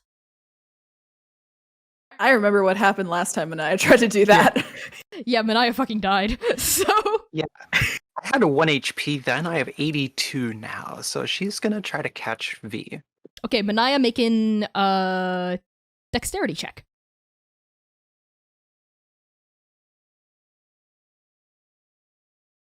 What'd you get? Was that a look of... Yes, Manaya, what did you get for your dex check? I have inspiration, right? Yes, you have 1 point of personal. I ain't trying to die again from this. All right, I'm I taking ain't that. about to take this not one. I ain't about to take this not one. All right. All right, Manaya, you dropped to 0. Again, I need you to make death saving throws. 12 total. 12. Okay. You're able to reduce the damage taken by half, let's say, that V would have taken otherwise. So you're falling, quite a lot. So that's 6, 9, 10. So 5. So V, you take 5 points of bludgeoning damage as you fall into Manaya's strong arms. And Manaya, maybe like, because falling from such a huge height, maybe you stagger a little because you're also on the chariot. But otherwise, you're mostly okay. So V, you feel your bones crack a bit as you landed in Manaya's strong arms, and all of you see It's like hitting concrete. exactly like hitting concrete. And all of you see like this toad, like ignorant of what's happened to its rider. Like it's like a burst of flame. It's like a firework display as you see like the bungee cord like snap, and you see like the bugbear like no, like inside the sphere, like spinning, and then it hits the ground and rolls off like a marble. Like just off like into the bushes, and the toad like lands somewhere, and then it jumps off into the wilderness free at last. So now the 4 of you, you've surmounted my toad marble puzzle. Congratulations, you have bested 1 of 4 potential challengers to the throne. So why don't all of you take a point of inspiration for surmounting that challenge as a team? I'm gonna give you all that. While this is happening, as Manaya catches V, she like feels some bones crack, and then she like throws a little bit of a worried look at Dewey, but then looks back at V with a soft face, just like, "Welcome back to Elvenhood," and then sets her down. It's been a wild, weird day, friend. Thank you for catching me. Oka's at the front of the chariot screaming. Just screaming. I love that. So do the 4 of you say like, do we have like a little role play moment before we move to like the next leg of this derby? As you're just like running through the swamp. I mean, Manaya's worried look at Dewey was to hopefully get him to come and tend to V's wounds, but Yeah, Dewey's like, he's looking at everyone with concern because V fell from pretty high up, and Manaya doesn't have a great history with catching people. And also, he has to maintain concentration on Oka to make sure they don't die from like whatever he gave them. So he just kind of furtively, like, not doing a lot, but eyes darting from each person. Okay. Yeah, I'm sure V will be fine. It's all a bit too much for him. Yeah, I think actually now is probably not the time that we need a roleplay moment. I feel like we're ready. Oh, I mean, Oka is now just absolutely a hype beast. Hype beast, frat boy, Oka engaged. And we're ready for the next. I'm ready. All right, sounds We good. are I had getting just close to the end of stream. We are. So I have like a final thing to sort of like end us off on for that. Yeah, it's just that I'd received from some feedback during the break to have more roleplay moments. So I was trying to inorganically shove one in there. So as the Pegasi gallop, why don't all of you make another perception check to see what's ahead? Oh my god. Yes. You put another turtle in front of us. I will give 15 subs to do the same exact thing A again. huge dragon appears. No. I swear to God. 14. 14 from Oka, 19 for V, What about Dewey? 18. 18 for Manaya, and how much for Dewey? His eyes were closed. It's fine. Okay, Dewey, you're closing your eyes because it's so scary, and then you just hear like a voice in your ear go, "Don't cry, it's okay. I'm here for you." Square is standing like literally. He's standing literally right behind you, and he goes, "I know how it feels. You're a single dad too, aren't you?" I'm never closing my eyes again. We all float down here. And all of you see, I think all of you got high enough rolls, except for Dewey, to see, let's say like you burst past like a curtain of vines, right? That like have landed in front of you conveniently. And you see like, this has sort of been a swamp. It sort of looks like a marsh area. There are fewer trees here. And the ground actually doesn't look wet. It actually looks kind of hard. Like packed in like grains of sand, almost like dirt, like compact dirt, with like wide like patches of like paler looking sand. And who got the 20 something? No one. Perception? Sorry, perception. I forget. Manaya, what did you get again? 18. 18. Yes, Manaya. You see, sort of like in the middle distance, right? You see like a hoof, and like a horse, like a aquatic horse face, like peeking out from sand. Like it seems like stuck in it, and it's like thrashing. So Manaya, make a nature check for me. You've ever done a nature check before? I know, I'm trying to like use all of your checks for this. It's fun. 18. Oddly enough. I don't know how much Welcome. Manaya would know about quicksand, but Welcome to Quicksand Quarry.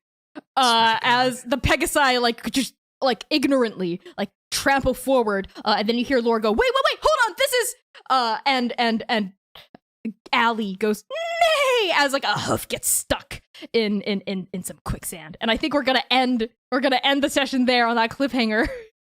Is Allie going to be okay? And yeah, we will see you next week.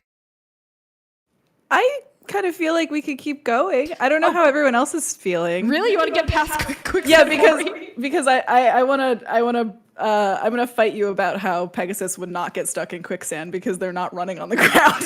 Yeah. They're not. Because I want to fight you about that. But I'm also fine stopping here if we want. How are we feeling energy-wise? I have a good amount of energy to go until like 5:30 or something, like we normally do. Okay, great. Then we can. Sorry, rewind. We are not going to end there. Wait, Erica, did you have something to say? Yes, Did Erica. you thought? Yeah, go for it. Okay, great, awesome. So we're gonna rewind and scratch that. So instead of Allie's hoof getting stuck in quicksand, we hear a neigh as Laura goes, wait, this is quicksand quarry. We have to be really careful. So it's hard to tell what's just silt and what's like puddles of quicksand here.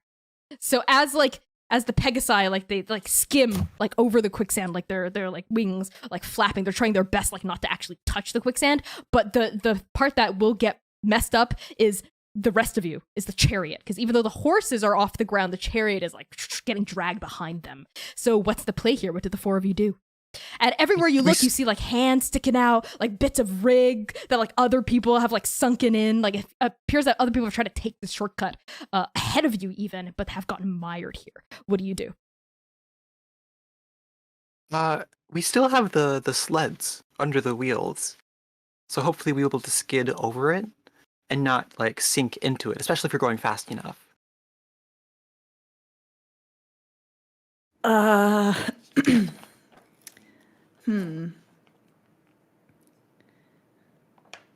Yeah, I feel like it's like full steam ahead, like as fast as we can go, you know, like through here, like real fast, so that we don't get stuck. Like the slower you go, the deeper you sink. Sink. The deeper you stink, the slower you go, the deeper you stink. Oka quote of the day. Okay, so we're just going full steam ahead. You notice Allie and Gator, they look a little tired. All of these maneuvers, all of this transformation, it's starting to wear on them. They're getting a little exhausted. So even as Scrum urges, like Allie and Gator, come on, faster! They're going, and you see like they're sweating. Like if you've ever seen like a horse sweat, like bits of like foam are like gathering on their hide, and they're like panting really hard, and you begin to slow down as you're like skidding through quicksand quarry, and it's hard to tell what's quicksand and what's not. And you could like you see like someone in the sand go, "Please help me, please! I have a family."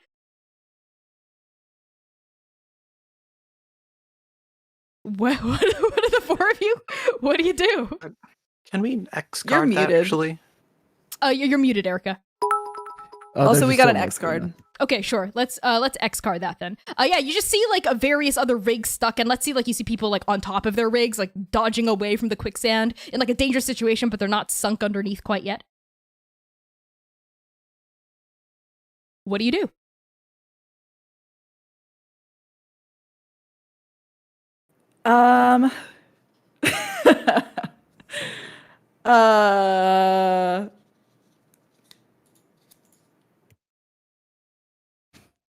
I feel like maybe now is the time to use this. Oka's still absolutely so hype, like 110% absolutely so hype for the next approximately 55 minutes. So they are just gonna like see that the horses are getting tired. They're like ready to go fast. They're like, why are we going so slow? Why are we going so slow? And they are going to use their radiant soul.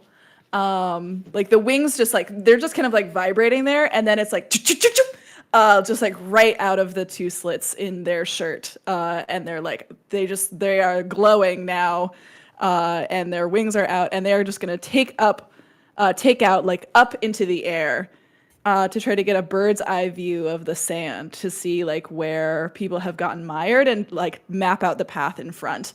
And maybe go so far as to grab that third harness that was just hanging there and just start like guiding that way. Oh, that's cool. I really like that. Why don't you have a point of inspiration for that? As like your like angelic, like ghostly wings like spring out of your back, and you take to the air, like grabbing onto like that final harness. And from your bird's eye view, Oka, why don't you roll investigation, low DC?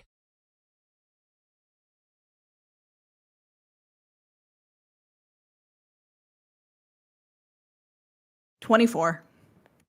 Okay, yeah, that's more than sufficient. You are able to see. It's like ding, ding, ding, ding, ding, ding, ding. Like you're able to see like the perfect path. You know, like Ice Shield 21 style. Like you just see like it's lights up in your huge dilated pupils. Like the path like around. Like you see like a puddle of quicksand to your left. You know, to right over there, and you're guiding. Right, you're guiding the rig as this happens. So the challenge here then, as the rig is like sliding like between these like puddles of quicksand, is you see like a couple people like on top of their rigs being like, wait, hold on, take us with you. Wait. Do the four of you stop for them? I don't think so. No? Do their carts look thoroughly sunk into the quicksand? They're like half out of the quicksand, you know, they could probably like jump off onto the shore, but like they're like helping some other people like get out. Like no one's like dying or in danger of dying here, but like they want you to take them. So they also get a chance to win. No way, this is already an eight-way split. Get lost. Hold on, wait, I'm rich. I can give you money. Lots of money. So much Benaya- gold. You see like this like older gnome man, like he looks very well dressed, and he's like on top of this like golden chariot that's like sunk into the quicksand. God. Manaya yells back, follow our path back to the swamp. You'll be safe there. Just to like we get don't them want to be safe. We want to win. Take us with you. 500 gold. As you're like beginning to like charge past him. 600. What is this, an auction? So I am not turning this card around. Oka's literally full. I only have a minute of flying time left. We're going and we're not stopping. Also, the inertia to start and stop is going to take even more strain on these poor Pegasuses. So we're not stopping. 1,000 gold. I physically restrain V. Yeah. V's restrained and with one hand just casts Ray of Frost on the rig, hopefully like freezing the ground around it. Okay, yeah, At that least- happens. As this, he goes, "The hell is this? Fuck you!" As like your It's better than nothing! It's better than nothing! this is nothing. No. As you leave this like rich gnome man like behind, he says, "Why couldn't you have taken me with you?" And then you are able to finally reach the end of this quicksand quarry area, Oka. As you feel like your wings beginning to like flutter and like glitch and twitch out of existence, what do you do? I feel like for a second, Oka like literally just starts running in the air. You know what I mean? But then like the like inertia catches up with them, and they just kind of like land back on the edge. You know, their like foot hits it, and they're like, "Oh fuck!" And they stop. Okay, yeah. Just as you like leave this like quicksand area, Oka, your wings come down and you drop back into the chariot. Or are you on the ground running with the horses? No, I'm in the chariot. Okay, sounds good. Yeah, I don't think I'm that high octane right now. I don't think you can physically pull like a 500-pound chariot plus all your friends on it. Okay, so okay, you drop back in to the rig, and the Pegasi, good, and they stop.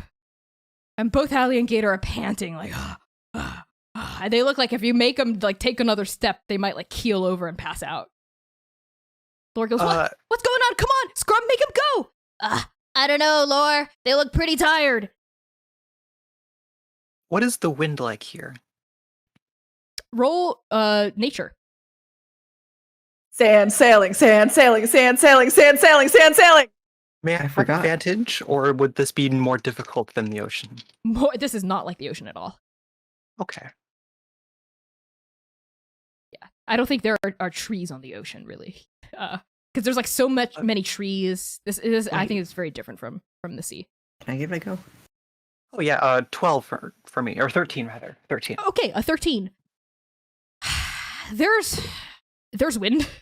It seems you can't tell what direction it's coming from, because like the trees seem to like block and like complicate like the flow of things. It's not like the open ocean where it's just like the horizon, maybe a couple ships, nearby. But it smells very. You detect a hint like in the near distance, a hint of brininess. The ocean is getting close. That's what you can tell with your 13. Yes, Manaya. I wasn't looking for what direction the wind was coming from, just is there wind for the sail to catch? There is wind. I don't know if it's strong enough currently to push. Currently. Yes, currently. Currently. So at this, Manaya turns to Laura and says, all right, Laura, was it? Sure was. All right, everyone. We don't have Pegasi. There's a little bit of wind. I can get us as much as I can, but we're gonna have to sail. What? Oh, what? But the wind isn't strong enough. How are we going to do that? Just trust me. Okay, big lady, I will. And she turns to Dewey and says, right, Dewey, I have to focus here, so I need to leave you up to getting the sail and mast up. Are you and the yardarm up? Can you do that? Sure. Yeah, I built it. You got it, boss. Got it, Captain. Yeah, I'll leave y'all to get the mast up. As Manaya goes to the back of the boat and sort of sits down and concentrates. Oka, did you want to say something? Nope, just helping getting the mast up. Okay, so Same. Oka and Dewey and V, the three of you help like this mass. I'm assuming like folded at some point over. So you're the three of you are like, and it snaps back into place, and you start to like unravel the sail and like make sure it's like in place. Manaya, what are you doing? So we have one of those like triangular sails that goes forward and back instead of sideways, with a yard arm coming from the back to raise it up. Which triangular sails catch wind coming from almost any direction much better than like the big square sails. And as soon as the sail is up and catches even just the smallest amount of wind, she's going to open her eyes, and I'm going to use my bending seed, my Warlock Bending Seed Air Blast to sort of push the wind. How does that work? Yes. Can you read out the text? Let me pull up the full text here. Hang on. I have it saved somewhere, I'm sure. Magic. Here it comes. Is it? Yeah, okay. Yeah, magic, Manaya, magic, Manaya, magic. This is a little bit of the homebrew that we did. Air Blast. Among the first offensive abilities, a Warlock develops to focus air currents around themselves into a quick stream, forcefully pushing objects in its path. It's a melee attack, but I'm using it to push the boat forward. Does it if your like take a creature is spell struck- slot? Or how does that work?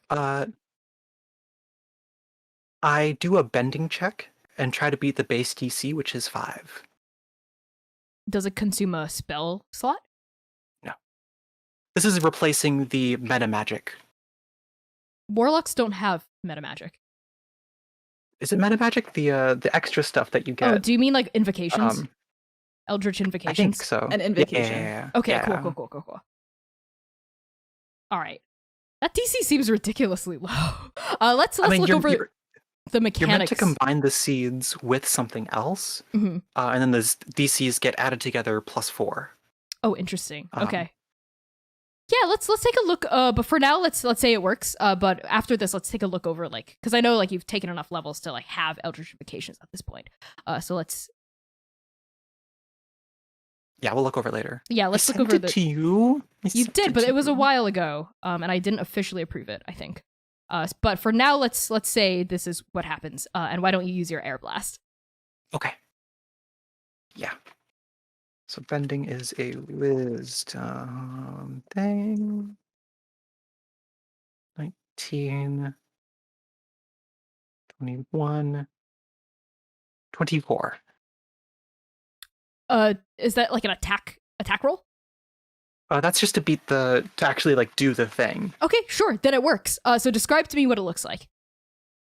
So I think when Manaya opens her eyes, the orange and green are glowing and like glittering. And when she stands up, I think some leaves are like appear and are swirling around her feet as she does some airbending moves, and Shoryuken or Hadoken or whatever this one is, Kamehameha or whatever, the sail.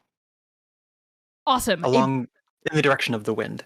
Cool. That's coming. As the leaves like swirl like up around you, and you're like tapping like into your soul reserve of magic that is still so new to you, like, and like you can feel this energy building up. All of you, just like when the toad appeared, feel the ground shake again, coming from behind you. And this time, Dewey, roll a d4 in reverse order of your original perception check. No. 4. Okay, great. So you hear a as blasting past you, like right as like I think the gust of wind comes out of your palms, you see 2 huge bullets. They are so fast, even though they're so big, and they're trampling trees. Like trees fall down, like as they're bursting through them. they're like, like they seem to be foaming at their huge mouths. And you see this, they're basically pulling along a huge tank, like a big armored tank with big wheels. That has this like revolving like arm, big like thin, like almost like a sniper arm, like on top. And as the bullets like trundle past you parallel, that gust of that bullet of wind comes out of Manaya, and like all of you like jump backwards in your seats as the sail takes hold, and the Pegasi go, whoa! And they're the Pegasi are like blasted along, like they're like trailing along the sides of the rig as it's just wind like gushing it, and you're like, like you're neck to neck with the bullets now. Oka, you look like you've been wanting to say something for a million years. Yes. Yeah, those are mine. Those are my bullets. As soon as they come in, Oka, as soon as we get up there, Oka turns and is like, faster, come on. To Manaya, like absolutely amped.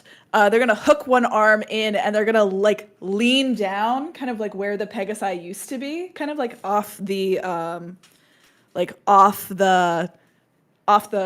rig a little bit, and they're gonna like whistle as loud as they can, and just kind of make some noise to get the bullets' attention. Okay, what about the rest of you as Oka tries to get the attention of the bullets? All of you see. Actually, why don't we resolve that first? Oka, make an animal handling roll.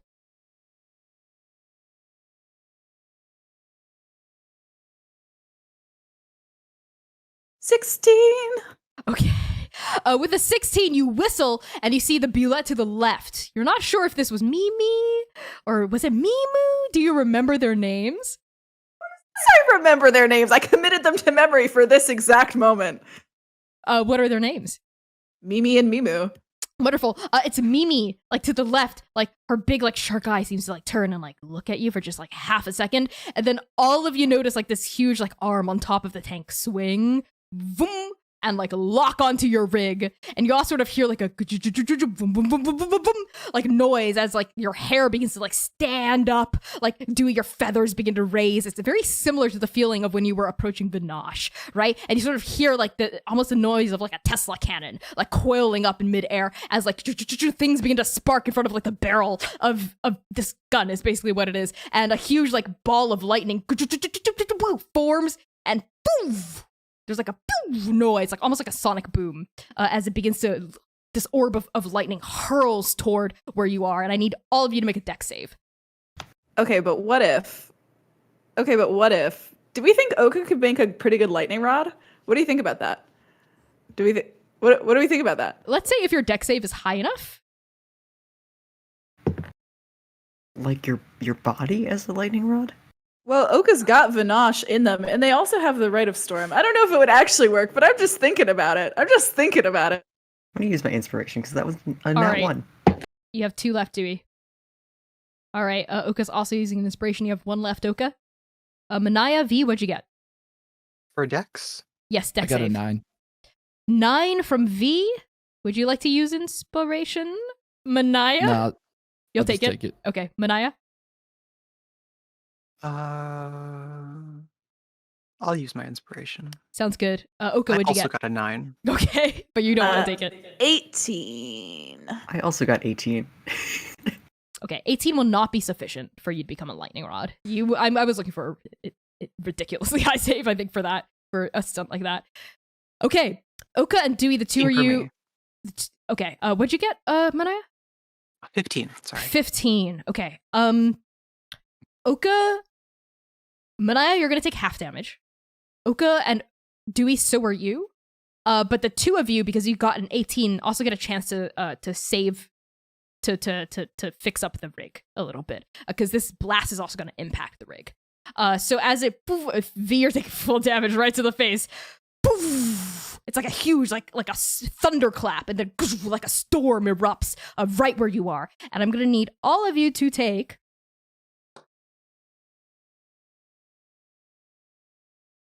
20 points of lightning damage. So that's 10 for those who are halved, and the full 20 for V. The rig also has stats and is also going to take 20 points of lightning damage. So as the rig is zapped, you I think it hits the mast, and the mast cracks and begins to like fall down as it's splintered right at the hinge, right?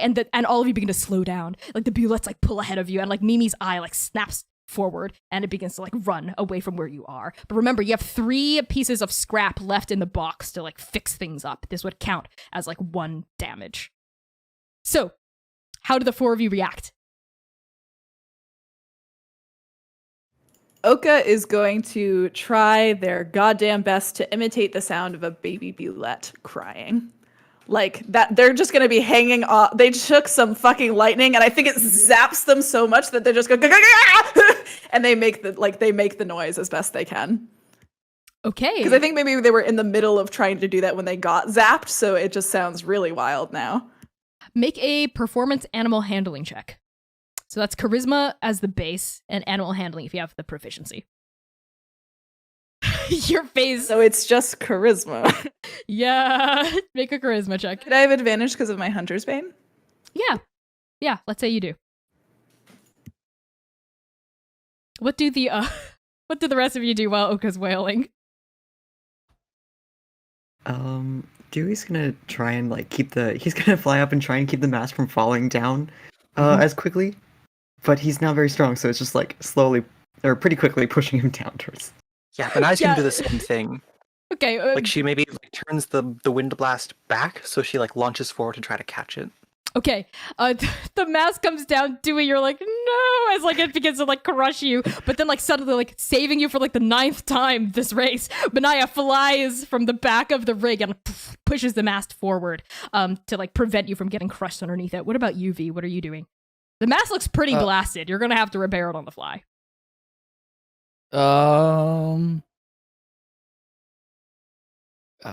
Gosh, can I just try?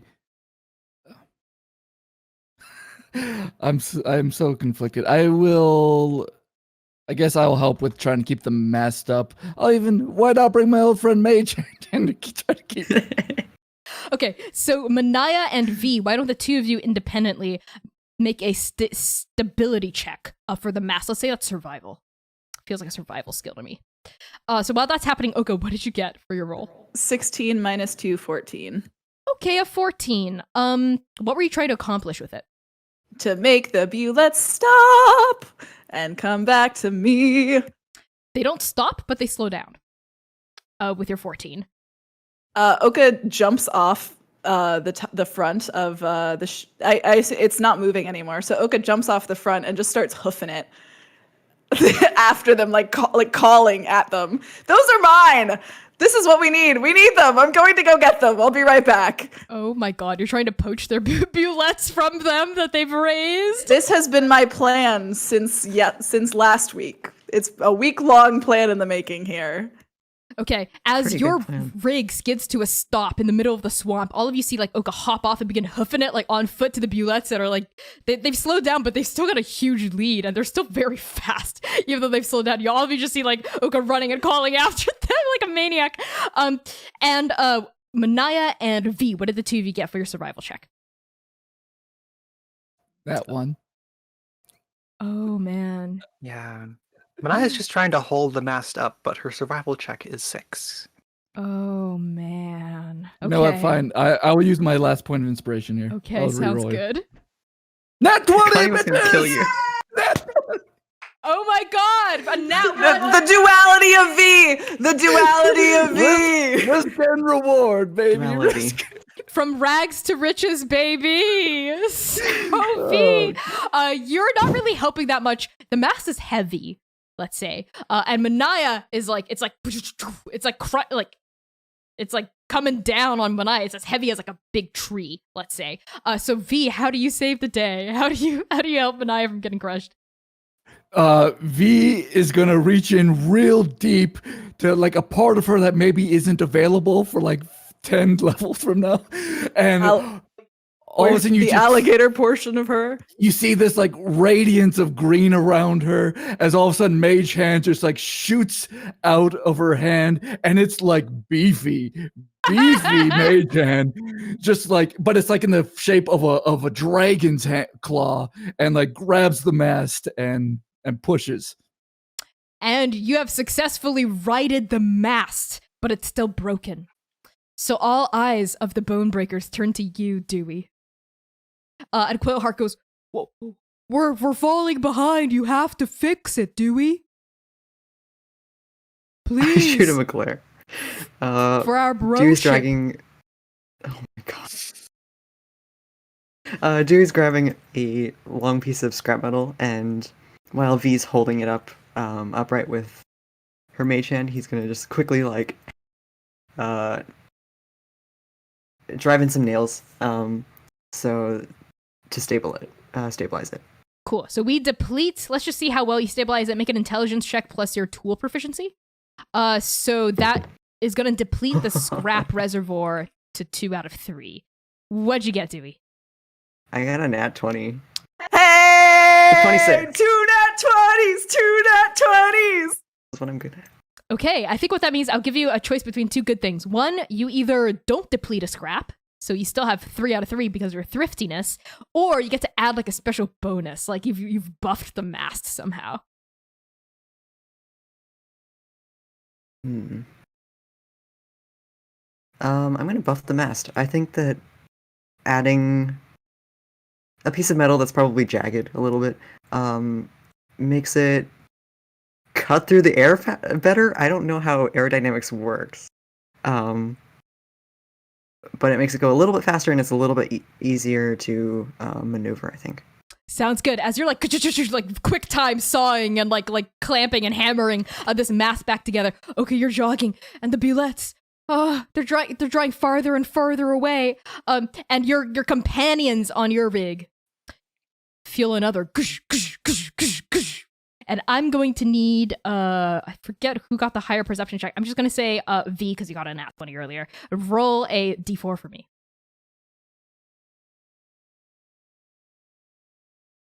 A 1. Okay, I have to retcon a little. It's not a gush, gush, gush, gush. It's a the ground just continually shakes as zooming past you is a gigantic snake. Just in the wake, like leaving, like kicking up dust in its like slithering wake. And you see like 2 sitting in a saddle is like one of the guys that Oka you saw like fencing with each other on top of the snake, and like there's 2 other guys are standing on the snake, like they're one of them it has a snake straddled between his legs, the other one is standing on it balancing perfectly, and they're holding those spears that you saw earlier, except strapped to the tips of the spears are the devices that you saw the third like sibling tinkering with, and like you hear them shout something in Nabalish. Do any of you speak Nabalish? No. I do. You do? What the fuck? Okay, yeah. You hear them shout, "Eat this!" As they launch the spear right at the rig, just as you put the finishing touches on the sail. So y'all have like a split second to react before I call for any saving throws. Manaya, Dewey, and V, what did the 3 of you do?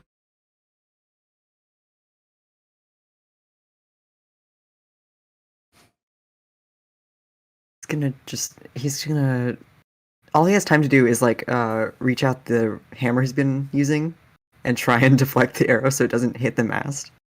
Okay, you're protecting the mast. Okay, sounds good. What about you, Manaya? I think now that she's like got her wind magic like warmed up, she's gonna try to basically redirect the arrows. Okay, you're trying to use your wind magic to redirect the arrows. What about you, V? V just wants to cast fireball between the 2 and just try to burn up everything that's coming between them. Okay. So Manaya and V, which one of you would like to go first? Because those 2 things are diametrically opposed, I think, what you're trying to accomplish. Redirect them away from the mast? Yeah, because V, aren't you trying to blow up the spears? Yeah, I'm trying to. Manaya and V, okay. Yeah.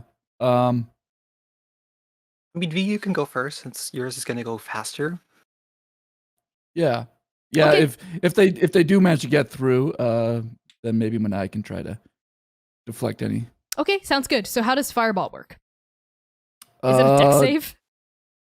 It is a dex save, which will be 14 is the DC. Okay, I'm actually going to call for an attack roll because I don't think they can save, but they are on a trajectory, and it would depend on your skill, I think, whether or not you can hit them. Okay. So add your spellcasting bonus to it, as usual.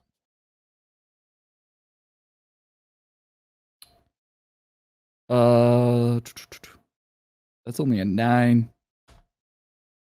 Okay, a 9. Okay, I think this is what happens on a 9. That is a miss, but it's gonna have consequences. So what does it look like as the fireball balloons into existence around the spears?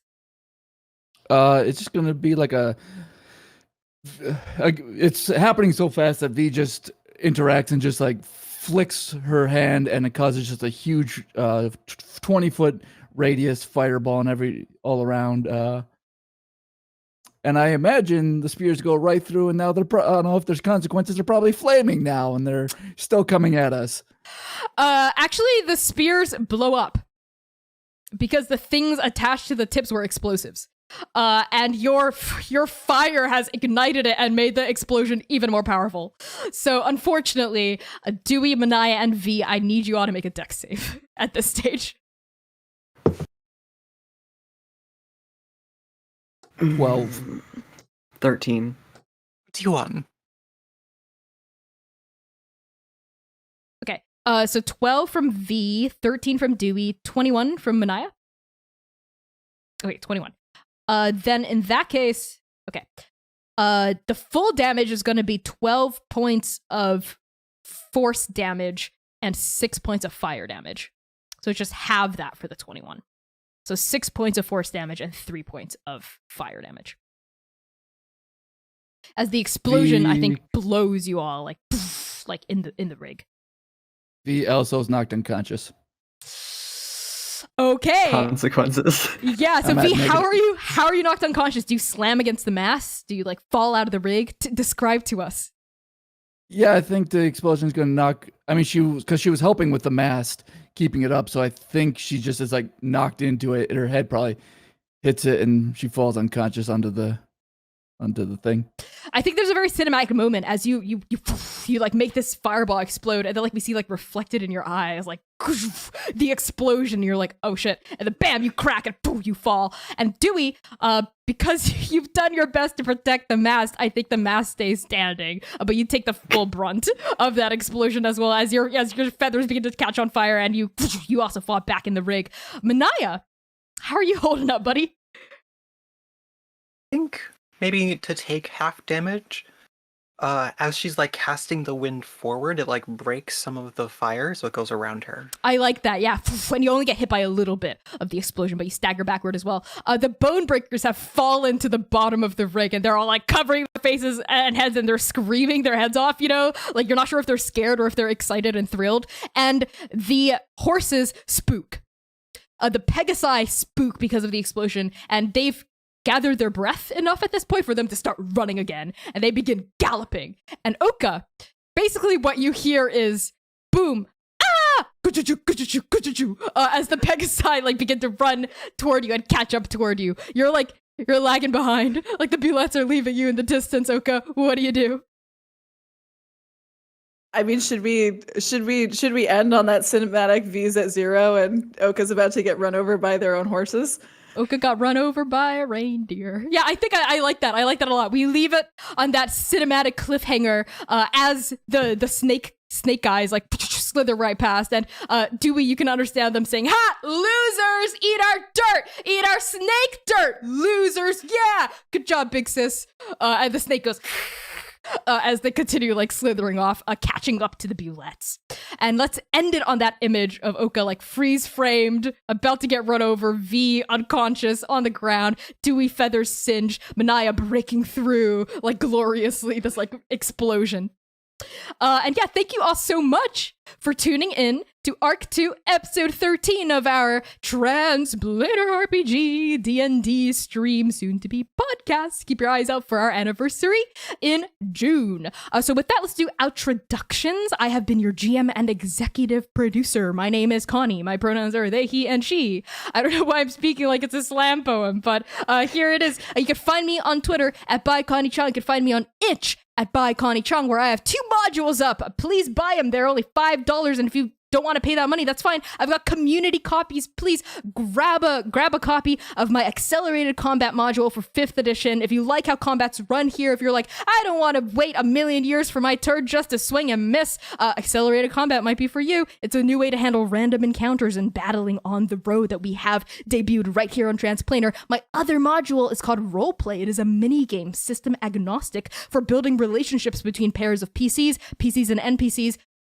Plug and play in any kind of campaign, any kind of system, whenever there's downtime, whenever you're shopping or traveling. Great place to try roleplay. Again, that's by Connie Chong and Itch.io. And with that, I'm going to pass along introductions to Devin. Hello, everyone. My name's Devin. I use they, them pronouns. You can find me on our Discord server. If someone wants to drop the link in chat, it's a wonderful, wonderful place where you can come share pictures of your pets, share pictures of yourself, share pictures of your art, and maybe do some other stuff too. With that, I'll pass it on to Erica. Hi, everybody. My name is Erica, she, her pronouns, and I did play Vinox Scherzo. And you can find me here on Twitch at Erica Newgirl. Because I hit 1,000 subs this past week, yay! I will be doing a subathon on Friday. I don't know what I'm doing, but in typical fashion, it'll probably be things that punish myself almost as much as V punished herself today. So come check that out on Friday. I will pass it on to Max. Hey, I'm Max. I go by they, them pronouns. I played Dewey, Vulnerable